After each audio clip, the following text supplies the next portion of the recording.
Hello, everyone, and welcome back to Nightmare Narratives. I can picture some of you already in bed, maybe some of you just getting home from work. Wherever you are, whatever time it is, I'm glad you're here. If this helps you relax or sleep, please like and subscribe. It means a lot.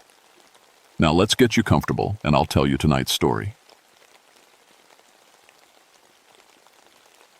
My name is Jackson Thornfield, but everyone calls me Jack.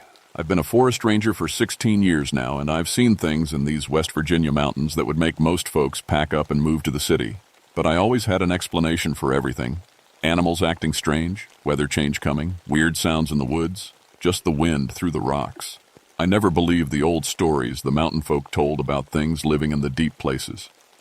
I should have listened. It was October 1967, and we'd been getting rain for 6 straight days. The kind of cold, driving rain that soaks through everything and makes your bones ache. I was 42 then, had been alone since a mining accident took my Sarah 3 years back. My 2 boys were grown and gone, so the Forest Service was pretty much my whole life.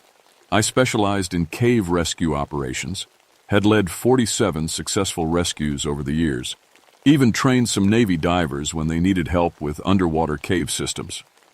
Point is, I knew every cave, every passage, every dangerous spot in the Monongahela National Forest. These caves were like my backyard. I could navigate them blindfolded. The call came in on a Tuesday morning. 4 graduate students from Virginia Tech had gone spelunking in the Seneca Rocks area 3 days ago and hadn't come back. The limestone cave system there runs about 12 miles underground. Plenty of places to get lost or trapped, especially with all this rain.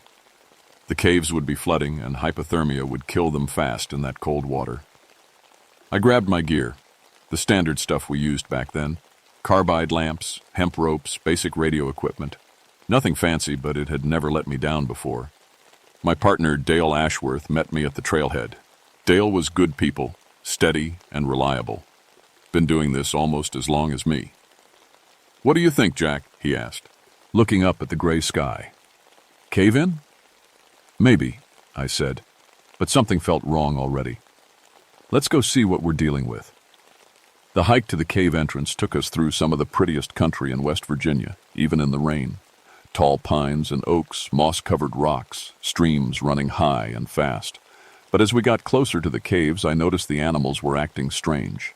No birds singing, no squirrels chattering. Even the insects seemed quiet. When we found the students' vehicles, my blood went cold. Both cars sat in the parking area where they should be, but the doors had been torn clean off their hinges. Not pried off, torn off. The metal was twisted and bent like someone had grabbed those doors and ripped them away with impossible strength. But there were no signs of struggle in the mud around the cars. No footprints, no blood, nothing. "Jesus," Dale whispered. "What could do that?" I didn't answer because I didn't have an answer. Bears were strong, but not that strong. And bears didn't rip car doors off anyway. At the cave entrance, we found something even stranger. The students' climbing gear was there, expensive titanium hardware that could hold thousands of pounds. But it was twisted into spirals, like someone had taken solid metal and shaped it like clay. The climbing ropes were cut clean through, but the ends were melted, not cut.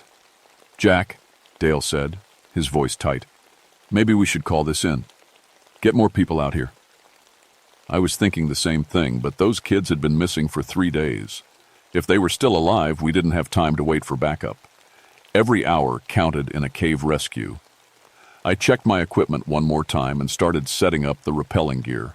My carbide lamp flickered to life, casting dancing shadows on the cave walls. The radio crackled with static. "I'm going down," I told Dale. "You stay up here above and coordinate if anyone else shows up." The cave mouth yawned open like a hungry throat, and for the first time in my career I hesitated at the edge. Something deep in my gut was screaming at me to turn around and walk away. I should have listened to that voice. The rappel down was routine at first, 200 feet of familiar limestone walls and narrow passages. But as I descended, I noticed the temperature rising. Cave systems in this area stayed at a constant 52 degrees year-round. My thermometer was reading 85 degrees and climbing. That's when I found the first student's gear. Emily Patterson's backpack, headlamp, and climbing harness were arranged in a perfect circle on a narrow ledge, not dropped or scattered like you'd expect from someone in trouble. Arranged, like someone had carefully placed each item exactly where they wanted it. Her wallet was there too, opened to her student ID. Emily Patterson, 23 years old, graduate student in geology. She had a pretty smile in the photo. I'd seen too many of those photos over the years, young people with their whole lives ahead of them before the mountains claimed them. But Emily's gear wasn't damaged or torn like the equipment at the surface. It was just waiting. I keyed my radio. "Dale, you copy?" Static answered me, then something that might have been whispers. I tried again, but got the same thing. White noise and what sounded like voices too far away to understand. My carbide lamp started acting up too. The flame turned from its normal yellow to a strange blue-green color, and the light seemed dimmer somehow. I had backup batteries for my electric flashlight, but something told me to save them. The passage opened up into a larger chamber, and that's where I saw something that made my hands shake.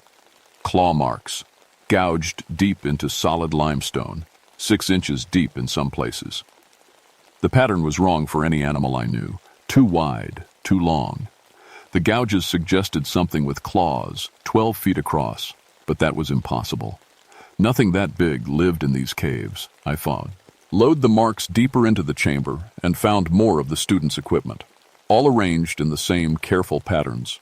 David Chen's gear, Michael Torres's climbing hardware, Jessica Walsh's pack.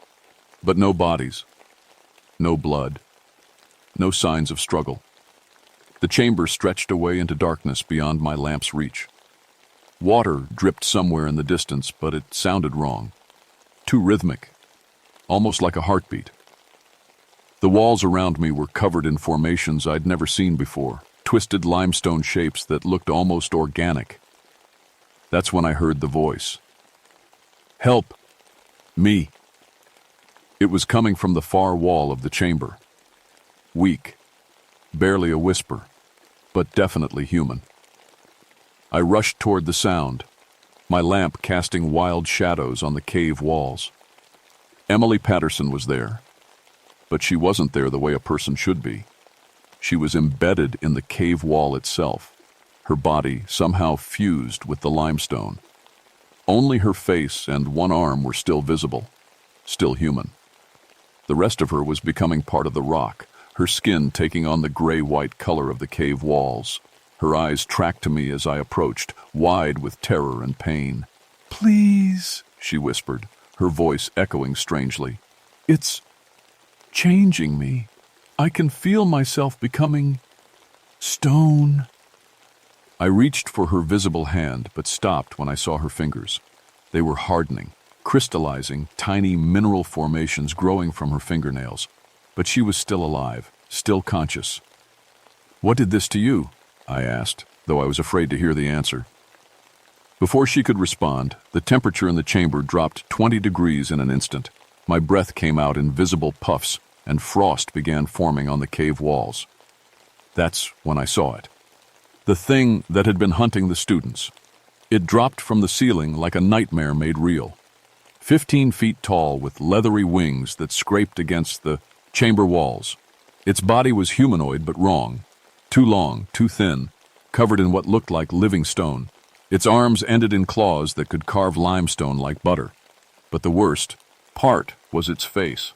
Almost human, but ancient beyond measure. Eyes like black holes that seemed to pull light into them. When it smiled, I saw teeth made of crystallized minerals. The creature landed silently, despite its size, and when it spoke, its voice came from everywhere at once. The walls, the ceiling, the floor itself. "Another trespasser," it said, the words rumbling through the limestone around us. Good. I was still hungry. I grabbed for my radio, but it was just screaming static now. The creature moved toward me with fluid grace, those terrible claws scraping sparks from the stone floor. Emily Patterson's eyes found mine one last time. "Run," she whispered, as the limestone claimed the rest of her face. I ran. I stumbled through passages I thought I knew, but the cave system had changed. Tunnels led to chambers that shouldn't exist. Passages I'd mapped years ago now opened onto vast underground spaces that stretched beyond my light. Behind me, I could hear the creature moving.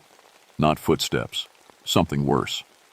The sound of stone grinding against stone, like the cave itself was shifting and flowing. I found David Chen in the next chamber. He was standing upright, but his legs were gone, replaced by a column of flowstone that connected him to the cave floor.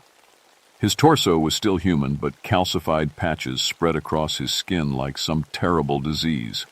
When he saw me, he tried to speak, but the words came out wrong, distorted. "It talks to us," he managed, his voice echoing like it came from deep underground. "Tells us about the Earth, how it was formed, how long it's been waiting." "Waiting for what?" I asked, though I was already backing away. David's eyes were changing, becoming cloudy like quartz. "For us to come deep enough," he said. "We're trespassers in its domain. It's been here since the mountains were young," the creature's votum. Ice boomed through the chamber. "David understands now. He's becoming part of something greater, something eternal." David's mouth moved, but the creature's words came out. "Your kind thinks you own the surface, but the deep places are mine. I am the stone. I am the darkness between stones. I am the hunger that eats light." I turned and ran again, but the passages kept changing. Every route I tried led me deeper instead of up toward the surface. The creature was hurting me, driving me toward something. In the third chamber, I found Michael Torres, or what was left of him. He hung from the ceiling like a living stalactite, his body stretched and twisted into crystalline formations, but his eyes were still human, still aware, still terrified. "Jack," he whispered when he saw me, "it doesn't kill us. It keeps us. Forever." The formations around Michael pulsed with a sick inner light, and I realized they weren't natural cave formations at all. They were people. Dozens of them, maybe hundreds. All the cavers and spelunkers who had gone missing in these mountains over the years. All still alive, all still conscious, all part of the creature now. "My name is Michael Torres," he said, but his voice was layered now, like multiple people speaking at once. "I am David Chen. I am Emily Patterson. I am Thomas Wright from 1952. I am Mary Henderson from 1961. We are the voice of stone. We are the memory of deep places." The creature's laughter shook dust from the ceiling. "Do you understand now, Ranger?" it said. "You cannot save them because they are part of me, and soon you will be too." That's when Dale's voice crackled through my radio, weak and distorted, but unmistakably him. "Jack, something's wrong up here. The trees, they're turning to stone." The signal cut to static. I tried every passage I could find, but they all led deeper into the mountain. The creature was playing with me, letting me exhaust myself while it stayed just out of sight. Every chamber I entered had more victims, more of the missing cavers from over the years. In the largest chamber yet, I found Jessica Walsh. She was the worst of all. The creature had hollowed her out and was using her body as some kind of nest. Tiny stone formations grew from her skin like eggs, each one pulsing with that same sick light. She was still alive, still aware, but when she tried to speak, only the creature's voice came out. "She carries my offspring now," it said through Jessica's mouth. "Soon they will be ready to spread to other cave systems, other mountains. Your surface world will learn to fear the deep places again." That's when I saw what had happened to Dale. My partner stood at the chamber entrance, but his skin was already turning gray. Stone formations sprouted from his fingers and toes. He looked at me with eyes that were slowly becoming mineral, and smiled a terrible smile. "Jack," he said in his own voice, but underneath it was something else, something ancient and hungry. "It doesn't hurt after a while. You just become part of something bigger." Dale raised his hand toward me, and I saw the stone growth spreading up his arm like cancer. "Please," he whispered, and for a moment his real voice broke through. Kill me, before it's too late, before I become like them. I had my rock hammer on my belt, standard cave rescue equipment. I'd never used it as a weapon before. I'm sorry, Dale, I said. The sound echoed through the chamber like a gunshot. The creature's roar shook the entire cave system. Rocks fell from the ceiling as its rage echoed through every passage and chamber. But Dale was free now, free from whatever horrible existence the thing had planned for him. You will pay for that, trespasser, the creature snarled, and now it wasn't hiding anymore. It flowed out of the cave walls themselves, revealing its true nature. The creature wasn't just living in the cave system, it was the cave system. Every passage, every chamber, or every limestone formation was part of its body. The missing cavers weren't just trapped inside it, they were part of its living tissue now. I am the mountain's hunger, it said, its voice coming from everywhere at once. I am the darkness that existed before your sun. I have fed on your kind for millennia, and I will feed long after your cities have crumbled to dust. The walls around me began to close in, the limestone flowing like liquid. My carbide lamp flickered and died, leaving me with only my backup flashlight. In its beam, I could see faces in the stone. Hundreds of victims over the centuries, all still conscious, all still trapped. Some of them were dressed in old-fashioned clothes. Native Americans in traditional dress, early settlers in rough homespun, modern cavers in technical gear. All of them tried to speak, but only the creature's voice emerged. Your Cherokee ancestors knew to fear me, it said through a dozen mouths at once. They called me the stone spirit, the hunger that walks in deep places. They made offerings to keep me sleeping. But your people forgot the old warnings. The ceiling pressed down toward my head. Soon there would be nowhere left to run. That's when I remembered something from my Navy diving training. Emergency procedures when equipment failed underwater. Sometimes the only thing that could save you was your own body's chemistry. The creature had been absorbing the students slowly, taking days to complete the transformation. That meant it was vulnerable during the process. And if it was made of limestone, there was one thing that could hurt it: acid. I'd been scared out of my mind for hours, running on pure adrenaline and terror. My stomach was churning with fear and exhaustion. So I did something that went against every instinct I had. I made myself throw up. The stomach acid splashed against the nearest wall formation, and mud. The creature's scream nearly burst my eardrums. Where the acid hit, the limestone bubbled and dissolved, releasing a cloud of acrid steam.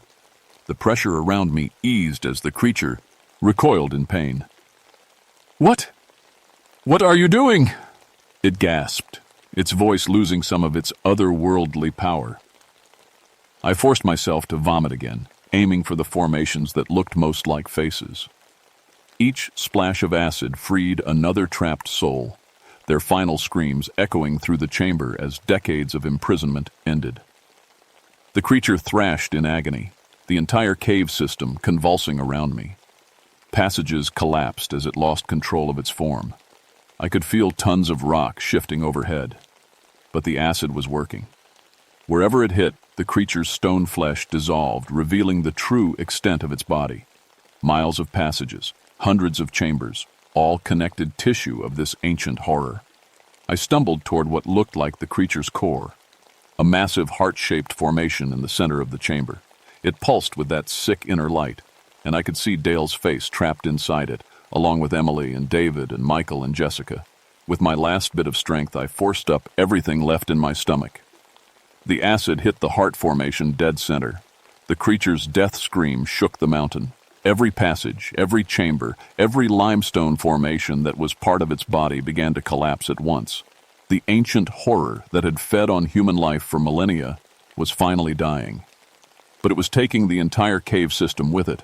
I ran through collapsing passages as thousands of tons of rock crashed around me. My flashlight beam danced crazily as I stumbled over fallen stones and squeezed through gaps that were closing by the second. Behind me, I could hear the creature's final words, spoken through the mouths of all its victims at once. Others will come. The deep places call to your kind, and in the deep places, we are waiting. I saw daylight ahead, a crack in the rock where the cave entrance used to be.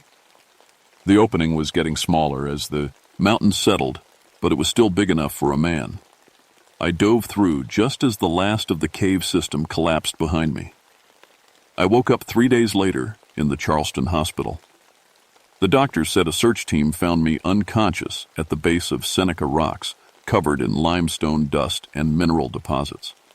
They couldn't explain the calcium formations that had started growing in my joints, or why my body showed 15% higher mineral content than normal.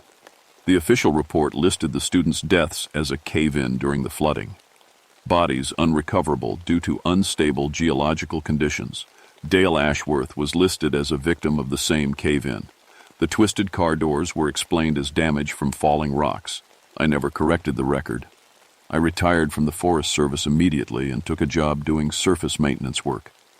Never went underground again, not even to fix a broken water pipe in a basement. The nightmares started right away. Dreams of stone faces calling my name, of passages that led deeper and deeper into the earth, of things that moved in the spaces between rocks. The calcium deposits in my body kept growing. My doctor called it an unusual metabolic condition and prescribed treatments that didn't work. I knew better. Part of that creature was still in me, would always be in me. A reminder of what lived in the deep places. I established new protocols for cave safety in the National Forest. Any cave system showing geological instability got sealed immediately.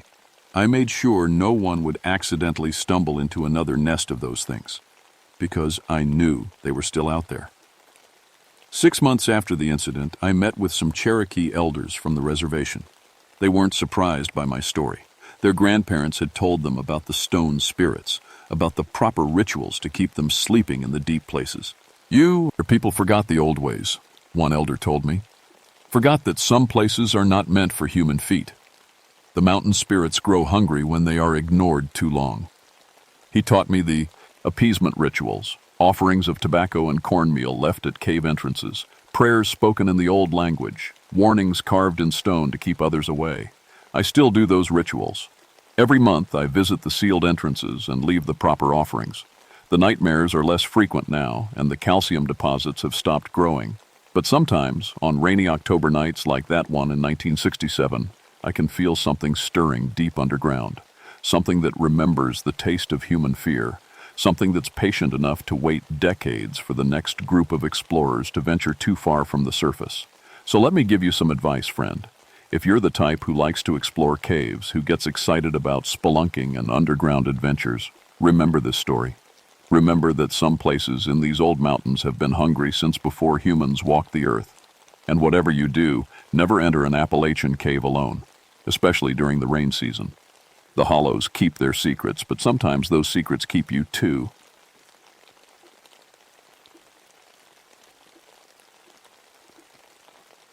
My name is Rebecca Foxworth, but everyone calls me Becky. I've been a park ranger in the Great Smoky Mountains for 11 years now, and I've seen things that would make most people quit their jobs. But I keep coming back because of the children. You see, I have a special job here. While other rangers worry about bears and hiking accidents, I focus on families and kids. I speak Cherokee, I know child psychology, and I've rescued 89 lost children over the years. Not one death on my watch. That's something I'm proud of, something that keeps me going when the nightmares come. The nightmares started when I was 8. My little sister Emma disappeared during a family camping trip. One minute she was picking wildflowers, the next she was gone. We never found her. That's why I do what I do. Every rescued child is Emma coming home safe. It was August 1974 and the heat was killing us. 97 degrees in the shade and families were dropping like flies from dehydration. I'd already helped 3 kids with heat stroke that week, but the Hartwell family insisted on camping near Cataract Falls, said their kids loved playing in the water. "The children will be fine," Mrs. Hartwell told me as I checked their campsite. "We're keeping a close eye on them." Tommy Hartwell was 6, blonde hair and bright blue eyes. He reminded me of Emma. His parents had brought along 2 other families. The Mitchells with their 7-year-old Sarah, and the Garretts with 8-year-old Bobby. All 3 kids were fair-skinned and light-haired, the kind that burn easy in mountain sun. "Make sure they stay hydrated," I warned. "This heat can kill a child in hours." The parents nodded, but I could see they weren't taking it seriously. City folks never do. They think the mountains are like a big playground, safe and controlled. They don't understand that these hills have been here for millions of years, and they don't care about human schedules or comfort. I left them setting up camp near the rhododendron thickets. The bushes grew thick there, creating little green rooms where kids could play house. It looked innocent enough, but something felt wrong. The birds were too quiet, the air was too still. Even the creek seemed to whisper warnings. That evening, I was updating my reports when the radio crackled to life. "Ranger Foxworth, we need you at Cataract Falls. 3 children missing." My stomach dropped. I grabbed my gear and drove up the mountain road, praying it was just kids wandering off to explore. It happens all the time. Kids see a butterfly or a pretty rock and forget everything else. But when I arrived at the campsite, I knew this was different. The parents were frantic. Mrs. Mitchell was crying so hard she couldn't speak. Mr. Garrett kept running in circles, calling Bobby's name until his voice gave out. "They were right here," Mr. Hartwell kept saying. "Playing in that little clearing by the water. We were watching them. We were watching." I've heard those words before. Every parent says the same thing. They were watching. They were careful. It happened so fast. "How long have they been gone?" I asked. 2 hours, Mrs. Hartwell sobbed. "Maybe 3. We searched everywhere. We walked 2 miles in every direction." I felt that familiar tightness in my chest. 3 hours in this heat without water could be deadly, but I pushed down the panic. I had a job to do. "Show me where you last saw them." They led me to a small clearing surrounded by thick rhododendrons. The ground was soft dirt, perfect for showing footprints. And there were prints, small sneakers running in circles, playing some kind of game. But then the prints just stopped. In the center of the clearing sat 3 pairs of shoes. Tommy's red sneakers, Sarah's white sandals, Bobby's high, king boots. They were arranged in a perfect circle around a ring of mushrooms that seemed to glow in the fading light. "Were these mushrooms here before?" I asked. The parents looked at each other. "I don't think so," Mr. Mitchell said slowly. "The kids were playing on grass, regular grass." I knelt down and studied the scene. The shoes were placed carefully, almost ceremonially. No footprints led away from them. It was like the children had simply vanished into thin air. And that's when I felt it, a chill that had nothing to do with the weather. The temperature around the mushroom circle was at least 20 degrees colder than the rest of the clearing, in August, in 97-degree heat. I stood up and called for backup. Randy Morrison arrived an hour later with the tracking dogs. Randy's been my partner for 5 years, and those dogs have never failed to find a trail. They can track a mouse through a thunderstorm. But when we brought them to the clearing, something was wrong. The dogs wouldn't enter the mushroom circle. They whined and backed away, hair standing up on their necks. Rex, our best bloodhound, took one sniff of Tommy's shoes and started howling like something was hurting him. "What's got into them?" Randy asked, pulling at Rex's leash. I didn't answer. I was staring at the mushrooms. They were glowing brighter now that the sun was setting, and I could swear I heard something. Laughter. Children's laughter, faint and far away. "Do you hear that?" I whispered. Randy stopped tugging on the leash and listened. The laughter came again, echoing from impossible directions. It seemed to come from underground, from the trees, from the air itself. "Kids playing somewhere," Randy said, but his voice was uncertain. "Maybe they're hiding." We spent the next hour searching every inch of the area. The rhododendron thickets were thick, but not thick enough to hide 3 children. We found nothing. No tracks, no disturbed vegetation, no signs of struggle. As darkness fell, we set up floodlights around the clearing. The parents huddled by our camp stove, drinking coffee and jumping at every sound. Mrs. Mitchell kept staring at the mushroom circle like it might give up its secrets. "There's something you should know," she said quietly. Sarah was afraid of those mushrooms. She wouldn't go near them when we first arrived. Said they looked like fairy rings. Fairy rings? I asked. You know, the old stories, circles of mushrooms where fairies dance. Sarah's grandmother used to tell her tales about children who played in fairy rings and never came home. A chill ran down my spine that had nothing to do with the mountain air. I need to make a phone call, I said. I drove down to the ranger station and called Joseph Swimmer, a Cherokee elder who lived near the park. Joseph was in his 70s, a keeper of the old stories. If anyone would know about fairy rings and missing children, it would be him. Becky, he said when he heard my voice, you're calling about the Mooneyed. I hadn't told him why I was calling. The what? Mooneyed, the immortal children. They appear in fairy rings when the moon is dark. They look for playmates. Joseph, I need facts, not stories. These are facts, child. My grandfather told me about them. His grandfather before him. The Mooneyed have been stealing children from these mountains for centuries. Stealing them where? To the place underneath. The eternal summer land where children never grow old, never get sick, never die. But they never see their families again either. I felt sick. How many children? In my lifetime? Maybe 10 or 12 that I know of. But my family has kept count for generations. 47 children have disappeared near fairy rings in the past 100 years. All of them blonde, blue-eyed. The Mooneyed prefer children who look like them. My hands were shaking. Is there a way to get them back? The old stories say yes, but the cost is high. And you have to find Tututsaz, him before the transformation is complete. What transformation? Human children become Mooneyed children. Once that happens, they don't want to come home. They don't remember home. When I got back to the clearing, Randy was standing by the mushroom circle with a strange look on his face. Becky, he said slowly, I saw them. Saw who? The kids. They were right here, playing with other children. I counted 6 or 7 kids total. They were laughing and running around the mushrooms. Where are they now? Randy looked confused. I don't know. I blinked, and they were gone. But I heard them clearly. Tommy was calling for his mom. I looked at the mushroom circle. The glow was stronger now, pulsing like a heartbeat. And there, just for a second, I saw them too. 3 familiar children playing with 4 others I didn't recognize. The unknown children were beautiful. Perfect golden hair, bright eyes, flawless skin.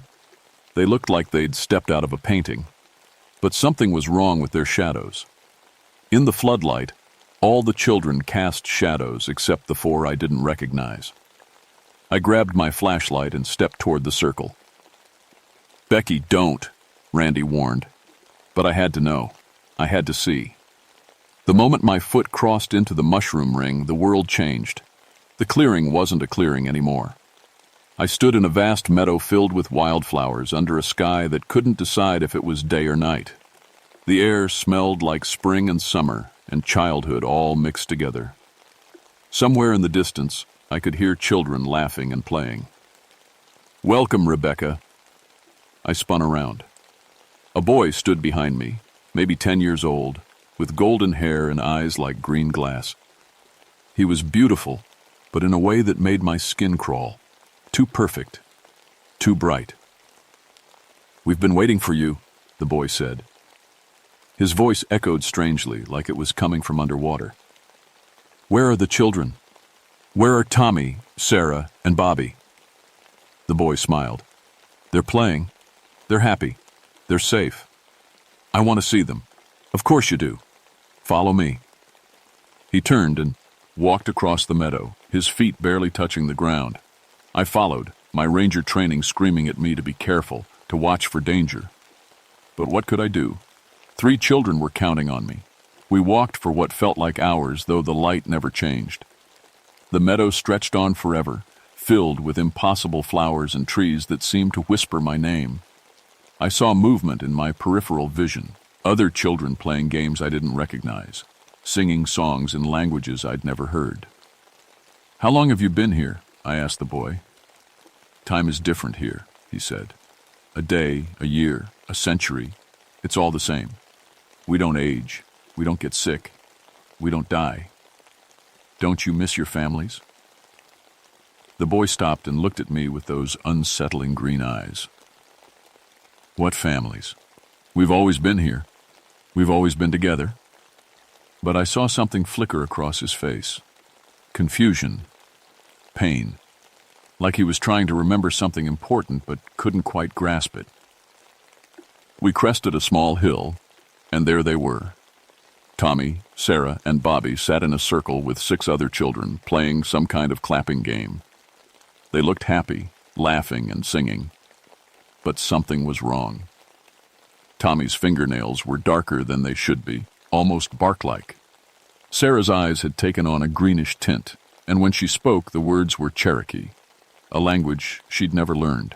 Bobby's skin had a faint glow to it, and when he jumped up to catch a butterfly, he stayed in the air a little too long. What's happening to them? I demanded. They're becoming like us, the golden-haired boy said. Soon they'll forget the sadness of the human world. They'll forget death and pain and loneliness. Isn't that wonderful? I ran toward the children, shouting their names. Tommy looked up and smiled. Miss Becky, look what we learned. He clapped his hands and sparks of light danced between his fingers. Tommy, we need to go home. Your parents are worried sick. His smile faltered. Parents? Your mom and dad, they're looking for you. Tommy's face scrunched up, like he was trying to solve a difficult puzzle. I think I remember, but it feels like a dream, like something that happened to someone else. Sarah giggled and said something in Cherokee.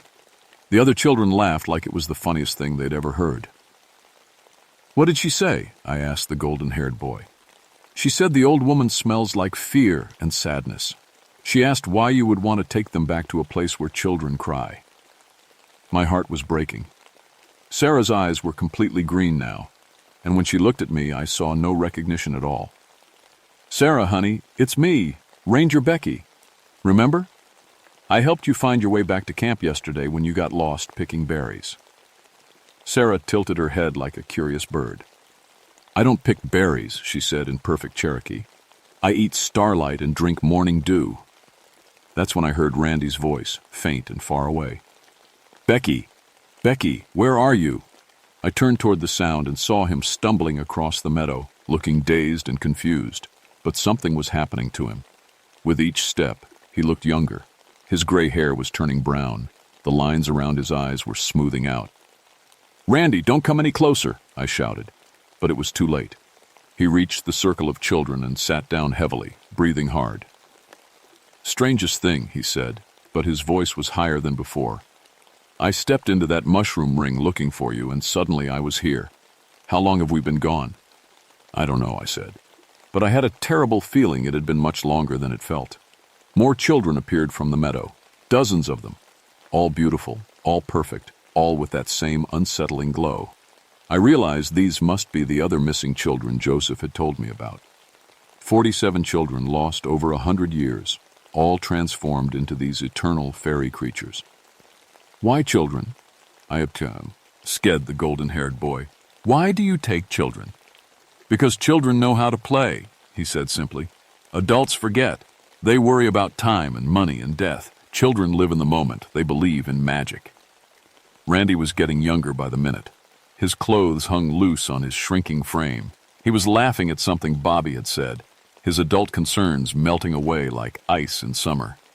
Please, I begged, let them go. Let them grow up.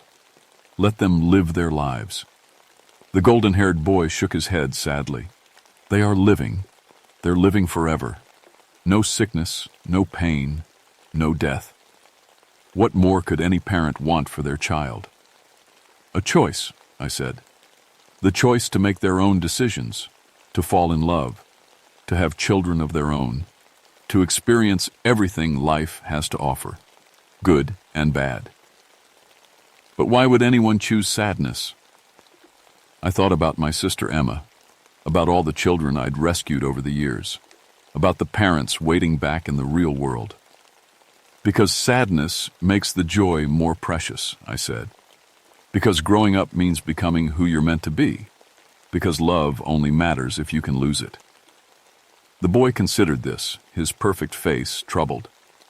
Around us, the eternal children played their endless games, frozen in a moment that would never end. And that's when I felt it in my pocket, the weight of my belt buckle, made of old iron. My grandfather's buckle, passed down through generations of mountain folk who knew the old stories.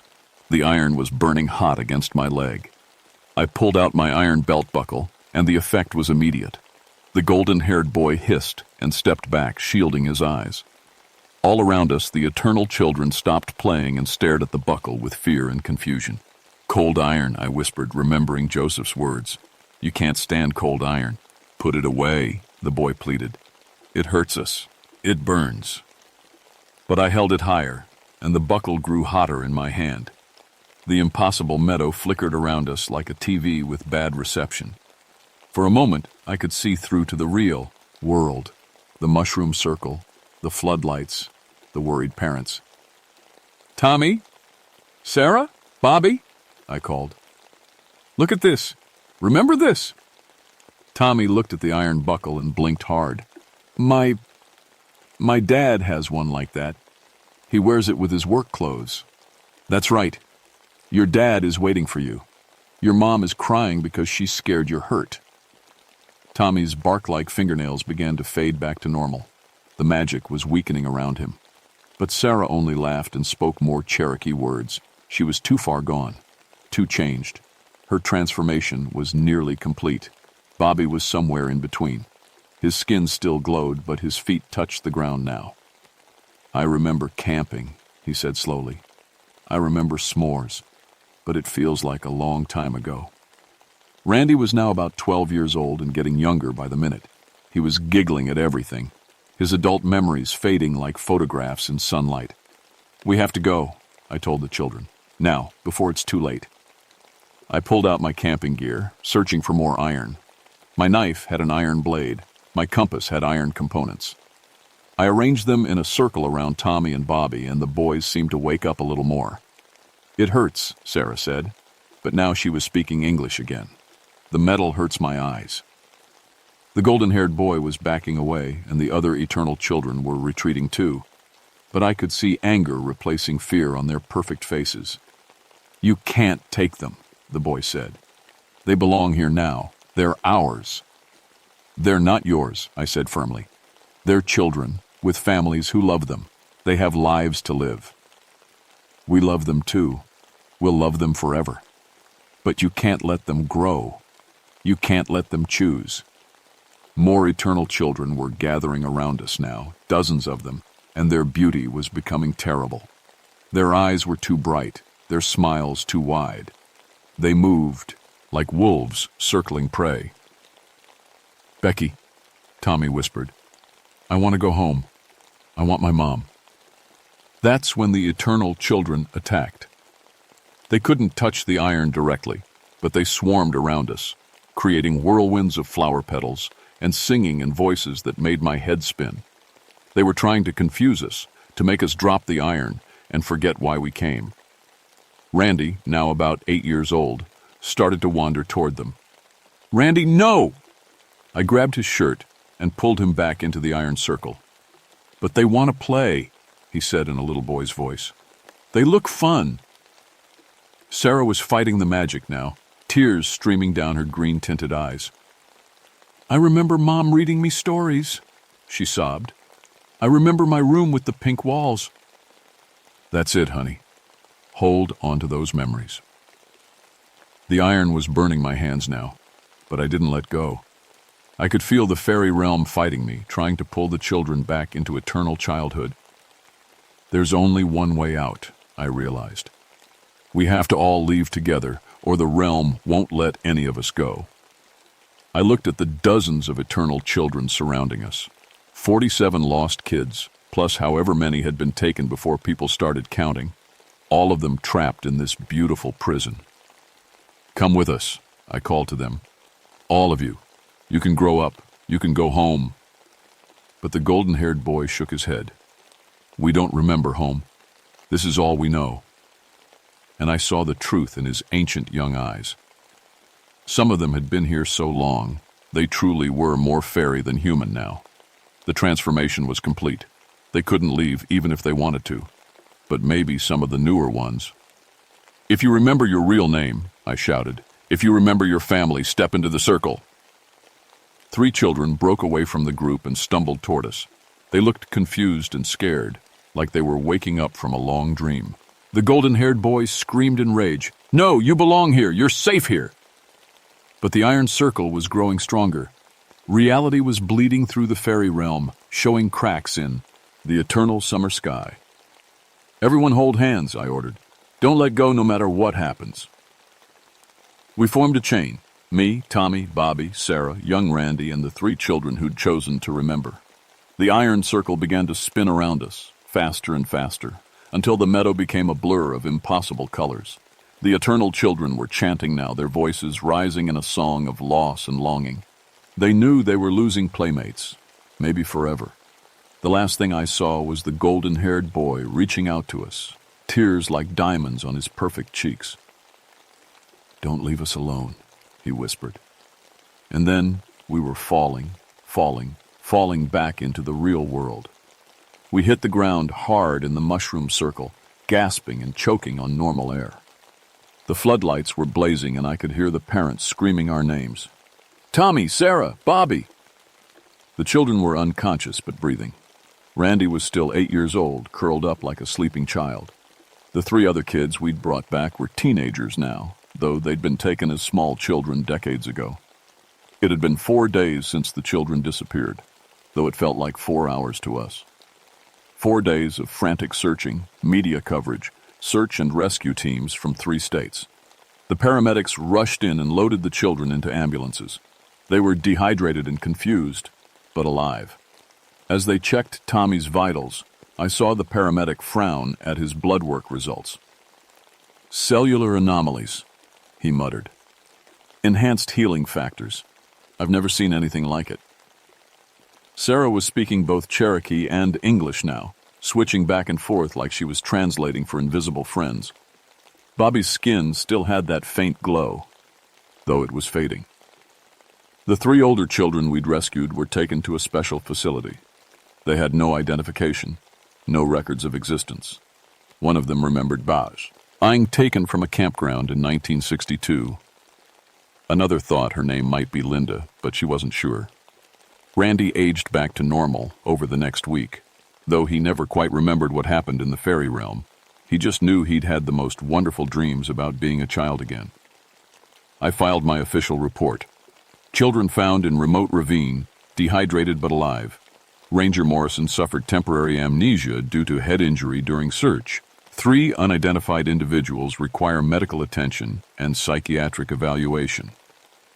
The real report, the one I keep locked in my desk, tells the truth. Sarah's parents never got their daughter back. Not really. Oh, she looked like Sarah and sounded like Sarah most of the time. But sometimes I'd catch her talking to invisible friends in Cherokee or see her arrange her toys in perfect fairy rings. The transformation had left marks that never fully faded. Tommy recovered the best. The iron had worked quickly on him, reversing most of the changes. But sometimes, on camping trips, I'd see him staring at mushroom circles with a longing that broke my heart. Bobby's parents moved away from the mountains. They said the altitude bothered his asthma, but I knew better. They'd seen the way he floated half an inch off his bed while sleeping. I never told Joseph Swimmer about the 3 children we'd rescued. He had enough guilt about the ones who'd been lost over the years. But I did ask him to help me place iron fence posts around all the known fairy ring sites in the park. "Iron won't stop them," he warned me. "It will only slow them down." "Then I'll keep watching," I said. And I have. For 47 years now, I've specialized in missing children cases. I carry iron tools in my pack, iron jewelry on my body, iron filings in my pockets. I've prevented 23 more Nunahai abductions over the decades, though most people think I'm just good at finding lost kids. Randy retired in 1995, never knowing why he sometimes woke up from dreams of eternal summer with tears on his cheeks. I stayed until they forced me to retire. At 70, then kept coming back as a volunteer. The mushroom circle at Cataract Falls still appears sometimes, especially during the dark of the moon. Sometimes I see children playing there, beautiful, perfect children who cast no shadows. They wave at me sadly, like old friends saying goodbye. I wave back and I whisper a promise. I'm still watching. I'm still here. Because somewhere in that realm of eternal summer, the golden-haired boy is still waiting for new playmates, still lonely, still hungry for the laughter of children who don't yet know that growing up is a gift, not a curse. And I'll be here to make sure he stays hungry. If you're ever camping in the Smokies with your children, remember this story. Keep some iron in your pocket, a nail, a key, a belt buckle passed down from your grandfather. Watch for mushroom circles that appear overnight. Listen for children's laughter that seems to come from nowhere. And if your child ever says they want to play with the pretty children in the fairy ring, pick them up and run. Run fast and don't look back. Because the mountain's hungry children are always watching, always waiting, always hoping that this time you'll let your guard down just long enough for them to steal another playmate for their endless games. My name is Rebecca Foxworth, and I've been protecting children from the Mooneyed for 47 years. This is my story. This is my warning. And this is why I'll never stop watching the mushroom circles bloom in the dark of the moon.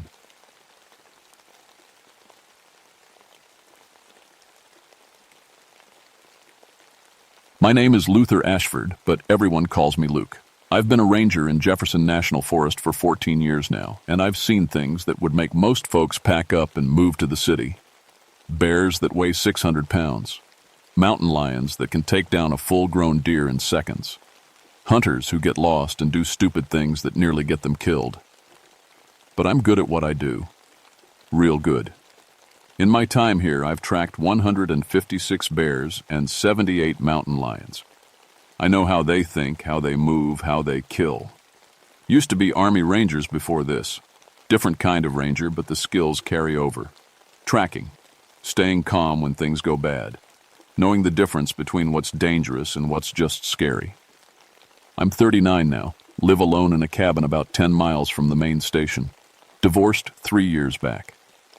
Sarah said I loved these mountains more than I loved her. Maybe she was right. After she left, I stopped trying to fight it. The forest doesn't lie to you.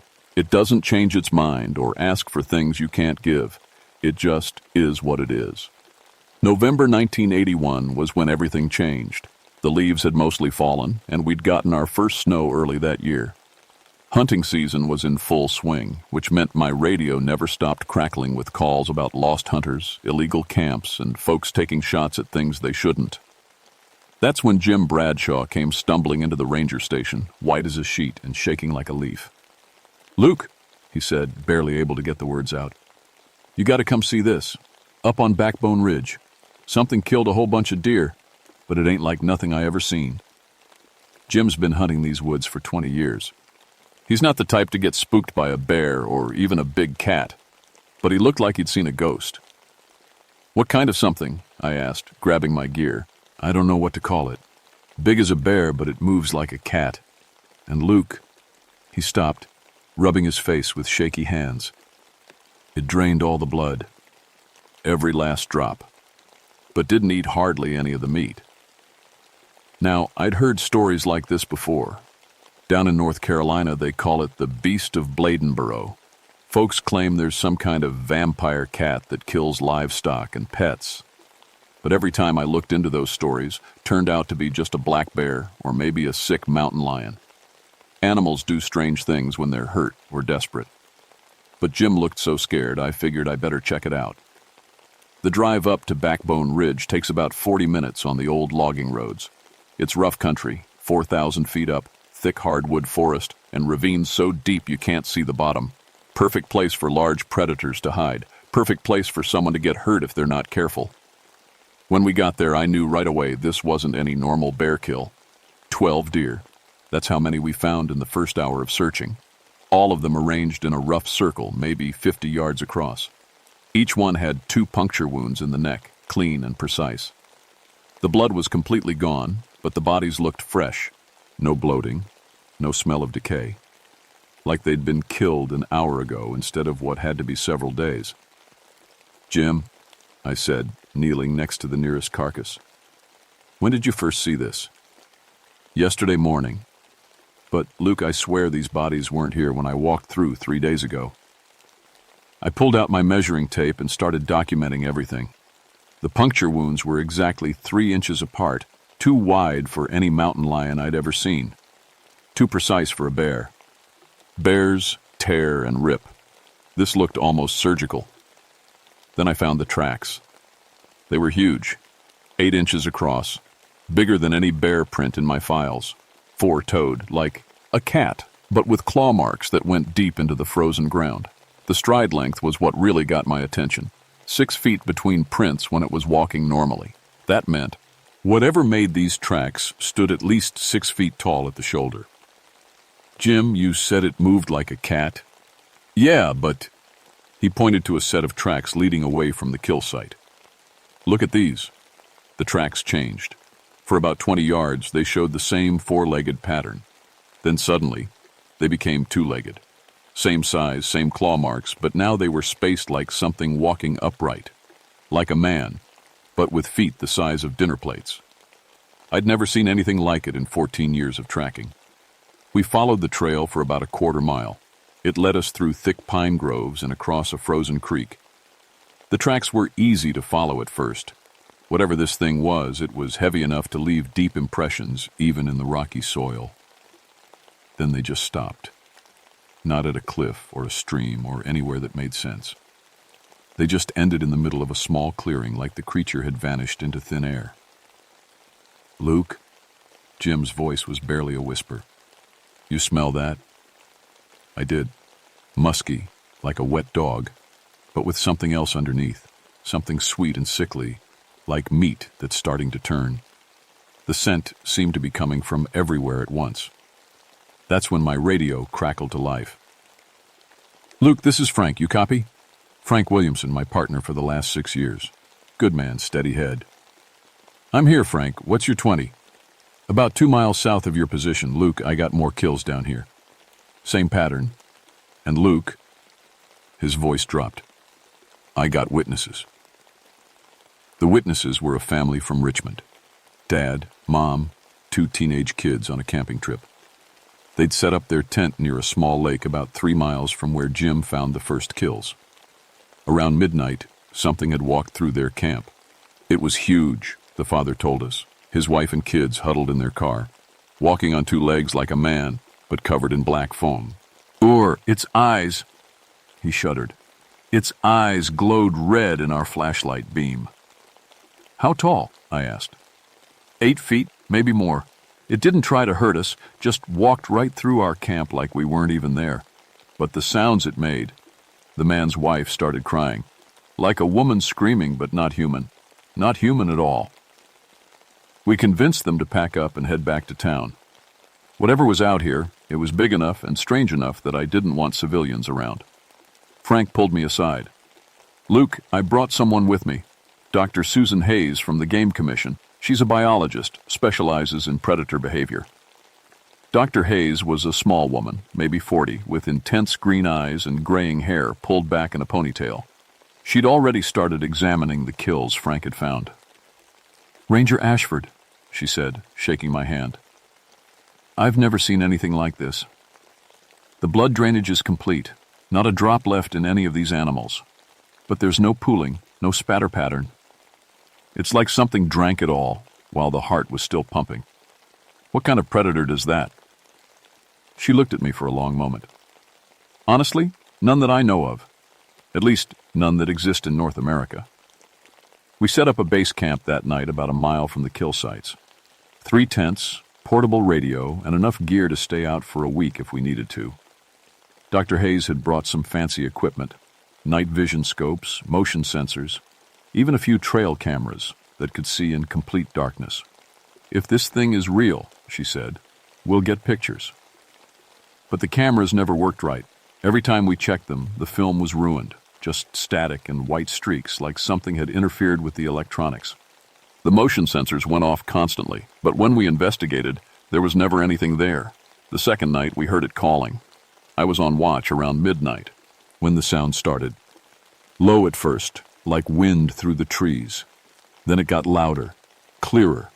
It was definitely a voice, female, human-sounding, but with an edge that made my skin crawl. "Help me!" it called from somewhere in the darkness. "Please, someone help me!" Frank was out of his tent in seconds, rifle in hand. "That's coming from the North Ridge." "Could be a lost hiker," Dr. Hayes said, but her voice was shaky. I knew better. No lost hiker sounded like that. The voice was too clear, carried too far. And there was something wrong with the tone, like someone trying to imitate human speech without really understanding how it worked. "We stick together," I said. "Nobody goes alone." The calling continued for about an hour, moving around our camp in a wide circle. Sometimes it sounded close enough to touch. Other times it seemed to come from miles away. But it never got closer, and we never saw anything. On the third day, we found more kills. Not just deer this time. A black bear, drained just like the others. The bear weighed at least 400 pounds, but something had killed it and moved the body almost a quarter mile from where the attack happened. "Look at this," Dr. Hayes called out. She was examining trees around the kill site.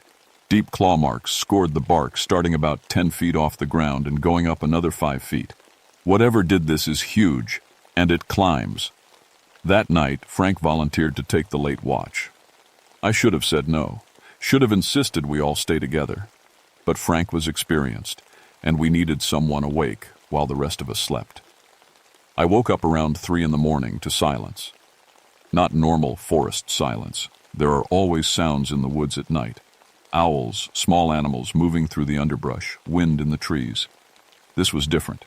Complete, absolute quiet, like every living thing was holding its breath.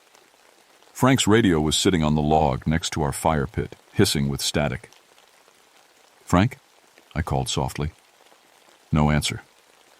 I found his rifle leaning against a tree about 50 yards from camp. Saint, ill-loaded, safety off. Frank would never leave his weapon like that, not out here. The trail was easy to follow at first. Boot prints in the soft earth, broken branches where he'd pushed through thick brush. Then the trail changed. Frank's footprints continued, but next to them were those massive claw marks, like something had been walking beside him. The trail led to a small clearing about a quarter mile from camp. That's where I found Frank. He was hanging upside down from a thick oak branch about 8 feet off the ground. No blood on the ground beneath him. No blood anywhere. His face was white as paper, eyes wide open, staring at nothing. 2 puncture wounds in his neck, just like the deer. Dr. Hayes took it hard. She and Frank had worked together before, and she blamed herself for bringing the equipment that didn't work, for not warning us about what we might be dealing with. "This isn't a normal predator," she said, staring at Frank's body. "I've been thinking about the blood drainage, the claw marks, the behavior patterns. There are stories, legends from this region." "What kind of stories?" She pulled out a thick book from her pack. "Cherokee folklore. They have stories about something called the Wampus cat. Half woman, half mountain lion. According to the legends, it was once a Cherokee woman who used dark magic to transform herself so she could hunt with the men. But the magic corrupted her, turned her into something that craves blood." "You're talking about a monster from fairy tales." "Am I?" She pointed to the claw marks on the tree above where we'd found Frank. "Look at the spacing. Look at the depth.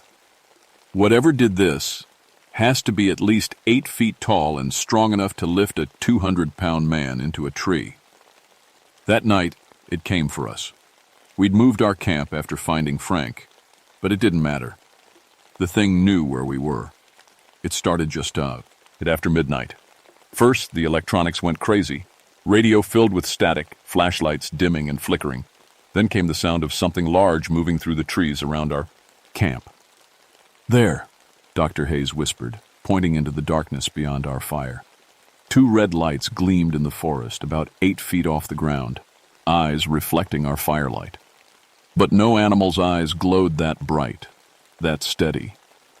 The eyes moved closer, and I could make out a shape behind them. Black fur, massive shoulders, but walking upright like a man. It stepped into the edge of our firelight, and I got my first clear look at the thing that had killed Frank. It was huge, 8 feet tall at least, with the body of a giant cat but walking on its hind legs. Its front paws were almost like hands, with claws as long as kitchen knives. The face was the worst part, almost human, but stretched and distorted, with fangs that were too long and eyes that burned like coals. Dr. Hayes was right. This wasn't any natural predator. Cherokee legends, she whispered, not taking her eyes off the creature. The Wampus cat. It's real. I raised my rifle, aimed for center mass, and fired. The bullet hit the creature square in the chest. It looked down at the wound, almost curious, then looked back at us. The hole closed up like it had never been there. Silver, Dr. Hayes said. The legends say only silver can hurt it. The creature let out that horrible wailing sound we'd heard before. Half woman, half wildcat. Then it charged. I've never seen anything move that fast. 1 second it was 20 yards away. The next it was on top of Dr. Hayes. She screamed once, then went silent. The creature lifted her off the ground with one massive paw, and I watched the life drain out of her eyes as it fed. I ran. I'm not proud of it, but I ran. Behind me, I could hear the creature crashing through the forest, following my trail. It was faster than me, stronger than me, and bullets couldn't stop it. But I had one advantage. I knew these woods better than anything else in the world. I led it on a chase through the darkest, most tangled parts of the forest, across frozen streams, through thorn thickets that tore at my clothes, over rock slides that would break a normal animal's legs. But this thing wasn't normal. It kept coming. Finally, I reached the place I'd been heading for, the old Cherokee village site, abandoned years ago, but still marked with a historical plaque. If Dr. Hayes was right about the legends, this might be the only place I could find help. Mary Sequoia lived in a small cabin about a mile from the village site. She was old. Nobody knew exactly how old, and most folks thought she was crazy. But she was Cherokee, and she knew the old stories. I pounded on her door at 4 a.m, bloody and torn up from running through the forest. "The Wampus cat," I gasped when she opened the door. "It's real. It killed my friends." She looked at me for a long moment, then nodded like she'd been expecting this. "Come in," she said. "We don't have much time." Mary had a collection of old silver dollars that had belonged to her grandfather. She melted them down in a small furnace behind her cabin, casting the silver into rough bullets that would fit my rifle. "Silver alone isn't enough," she said, holding the bullets over a small fire while she chanted in Cherokee. "It must be blessed, made sacred. Only then will it harm the Wampus cat." The blessing took almost an hour. By the time we finished, the sun was starting to rise. Mary pressed the bullets into my hand. "4 bullets," she said. "That's all the silver I have. Don't miss." I made it back to Backbone Ridge just as the creature was finishing with our campsite. It had torn through our tents and equipment like they were made of paper. When it saw me, it let out that terrible wailing cry and started moving in my direction. This time, I stood my ground.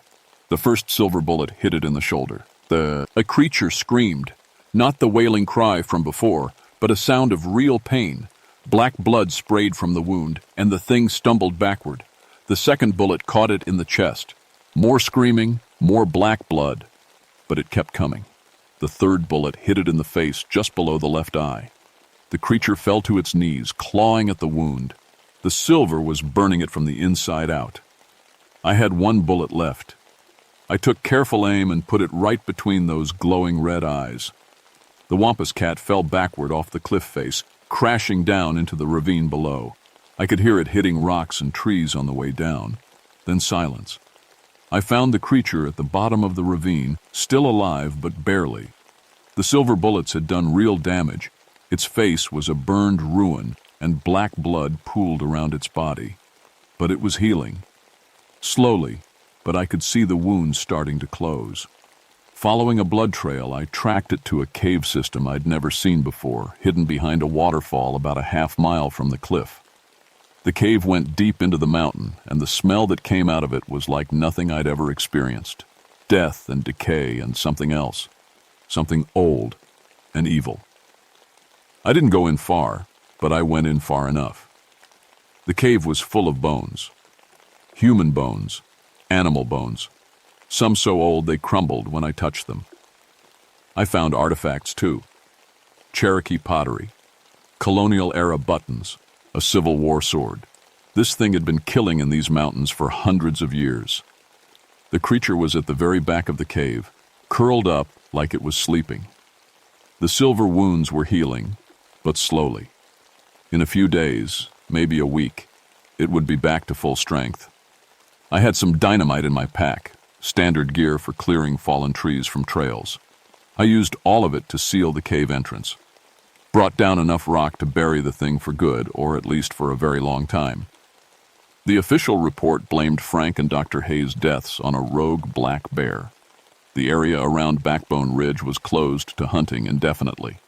I spent 2 weeks in the hospital getting rabies shots and talking to a psychiatrist who thought I was having some kind of breakdown. Maybe I was. Maybe I still am. But I keep blessed silver bullets in my rifle now, and I've taught the other rangers about the old Cherokee stories. Most of them think I'm crazy, but a few listen. The smart ones carry silver too. It's been 3 years since that November, and there haven't been any more killings like the ones on Backbone Ridge, but sometimes, late at night when I'm out on patrol, I hear that wailing cry in the distance. And sometimes I find tracks, big four-toed tracks that change to two-legged partway through. The cave is still sealed. I check on it every few months, but rock can be moved, and sealed things don't always stay sealed forever. If you ever find yourself hunting in the Appalachian Mountains, carry silver. And if you hear a woman's voice calling for help in the darkness, don't go looking for her. Some things are better left alone in the dark.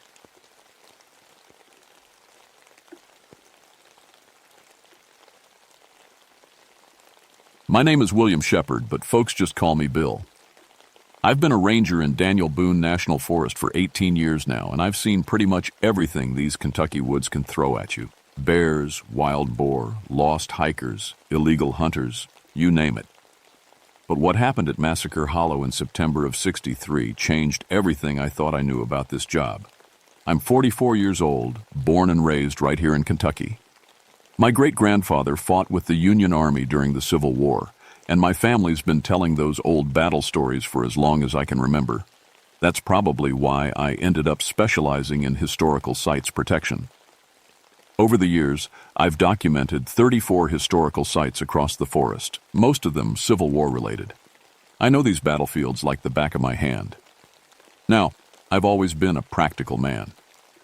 When tourists would ask me about ghost stories at the old battle sites, I'd just shake my head and smile. Civil War ghosts are just old wives' tales, I'd tell them. Good for selling postcards, but that's about it.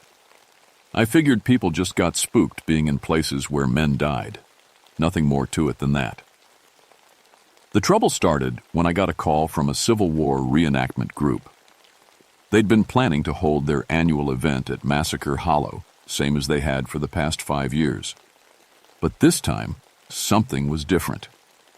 The group leader, a man named Tom Bradley, sounded shaken up when he called. "Bill, we had some strange things happen during our practice run last weekend," he said. "I'm not sure how to explain it, but some of our boys got hurt. Real hurt, even though we were only using blanks." Massacre Hollow sits deep in the forest about 10 miles from the nearest road. Back in 1863, it was the site of a nasty ambush. Confederate guerrillas led by a man called Bloody Bill Henderson Trapp had 47 Union soldiers there. It was a massacre, pure and simple. Henderson's men didn't just kill the Union boys, they tortured them first. When Henderson was finally caught and hanged 6 months later, folks say he cursed the place with his dying breath. I drove out to meet Bradley and his group that Tuesday morning. The weather was strange for September. Heavy fog rolling in and out, and the temperature kept dropping for no reason I could figure. When I got to their camp, I could see right away that these men were rattled. "Show me what happened," I said. Bradley led me to the clearing where they'd been practicing. We were running through the ambush scene, just like always. Our Confederate boys were hidden up in those rocks, and the Union soldiers were marching through the hollow. Everything was going normal until about sunset. He pointed to a spot near the center of the clearing. That's where it started. The temperature just dropped like someone opened a freezer door. Then we started hearing things. Sounds of battle that weren't coming from us. I looked around the area. It was just a normal forest clearing, maybe 100 yards across, surrounded by thick woods and rocky outcrops. Perfect spot for an ambush, which is why Henderson had chosen it all those years ago. "What kind of sounds?" I asked. "Gunfire, screaming, men shouting orders. But here's the thing, Bill. It was all in the old style. Commands I'd never heard before, but they sounded real military. And the gunfire wasn't like our blanks. It was different, heavier." Bradley's friend, a man named Pete Morris, stepped forward. He was holding his arm in a sling. "Show him your wound, Pete," Bradley said. Pete rolled up his sleeve. There was a nasty gash on his forearm, already starting to heal but still raw-looking. "Musket ball did that," Pete said quietly. "But that's impossible, because we're only firing blanks. I've been doing this for 12 years, and I know the difference." I examined the wound. It certainly looked like something had torn through his arm, and there was still some metal fragments embedded in the flesh. But that didn't make sense. Blank cartridges don't have projectiles. "Did you see who shot you?" I asked. Pete and Bradley exchanged glances. "That's the thing," Pete said. "I saw the muzzle flash, but when I looked to see who fired, there was nobody there. Just empty woods." I spent the rest of the day looking around the site, taking notes and trying to find some logical explanation. Maybe someone had mixed live rounds in with the blanks by accident. Maybe there were illegal hunters in the area who'd fired by mistake. But I couldn't find any evidence of that. As the sun started to set, I noticed the temperature dropping again. The fog was rolling in thick, and I could barely see 20 feet in any direction. That's when I heard it for the first time, the sound of marching feet coming from deeper in the woods. I called out, thinking maybe there were other reenactors in the area. But there was no answer, just the steady sound of boots on leaves, getting closer. That's when I knew something was very wrong at Massacre Hollow. The next morning, I called for backup. Carl Preston had been a ranger almost as long as me, and he knew the historical sites better than anyone. If something strange was happening at Massacre Hollow, I wanted Carl there to help figure it out. Carl brought along a box of historical documents about the 1863 ambush. We spread them out on the tailgate of my truck and went through them carefully. "Look at this," Carl said, pointing to an old military report. "Henderson's guerrillas didn't just kill those Union soldiers. They tortured them for information first, mutilated some of them. It was bad enough that even other Confederate units wouldn't work with Henderson after that." I read through the report. It painted a picture of men who had lost all sense of honor or decency. Henderson's group had become more like wild animals than soldiers. "And here's Henderson's execution record," Carl continued. "Says he cursed the battlefield with his last words.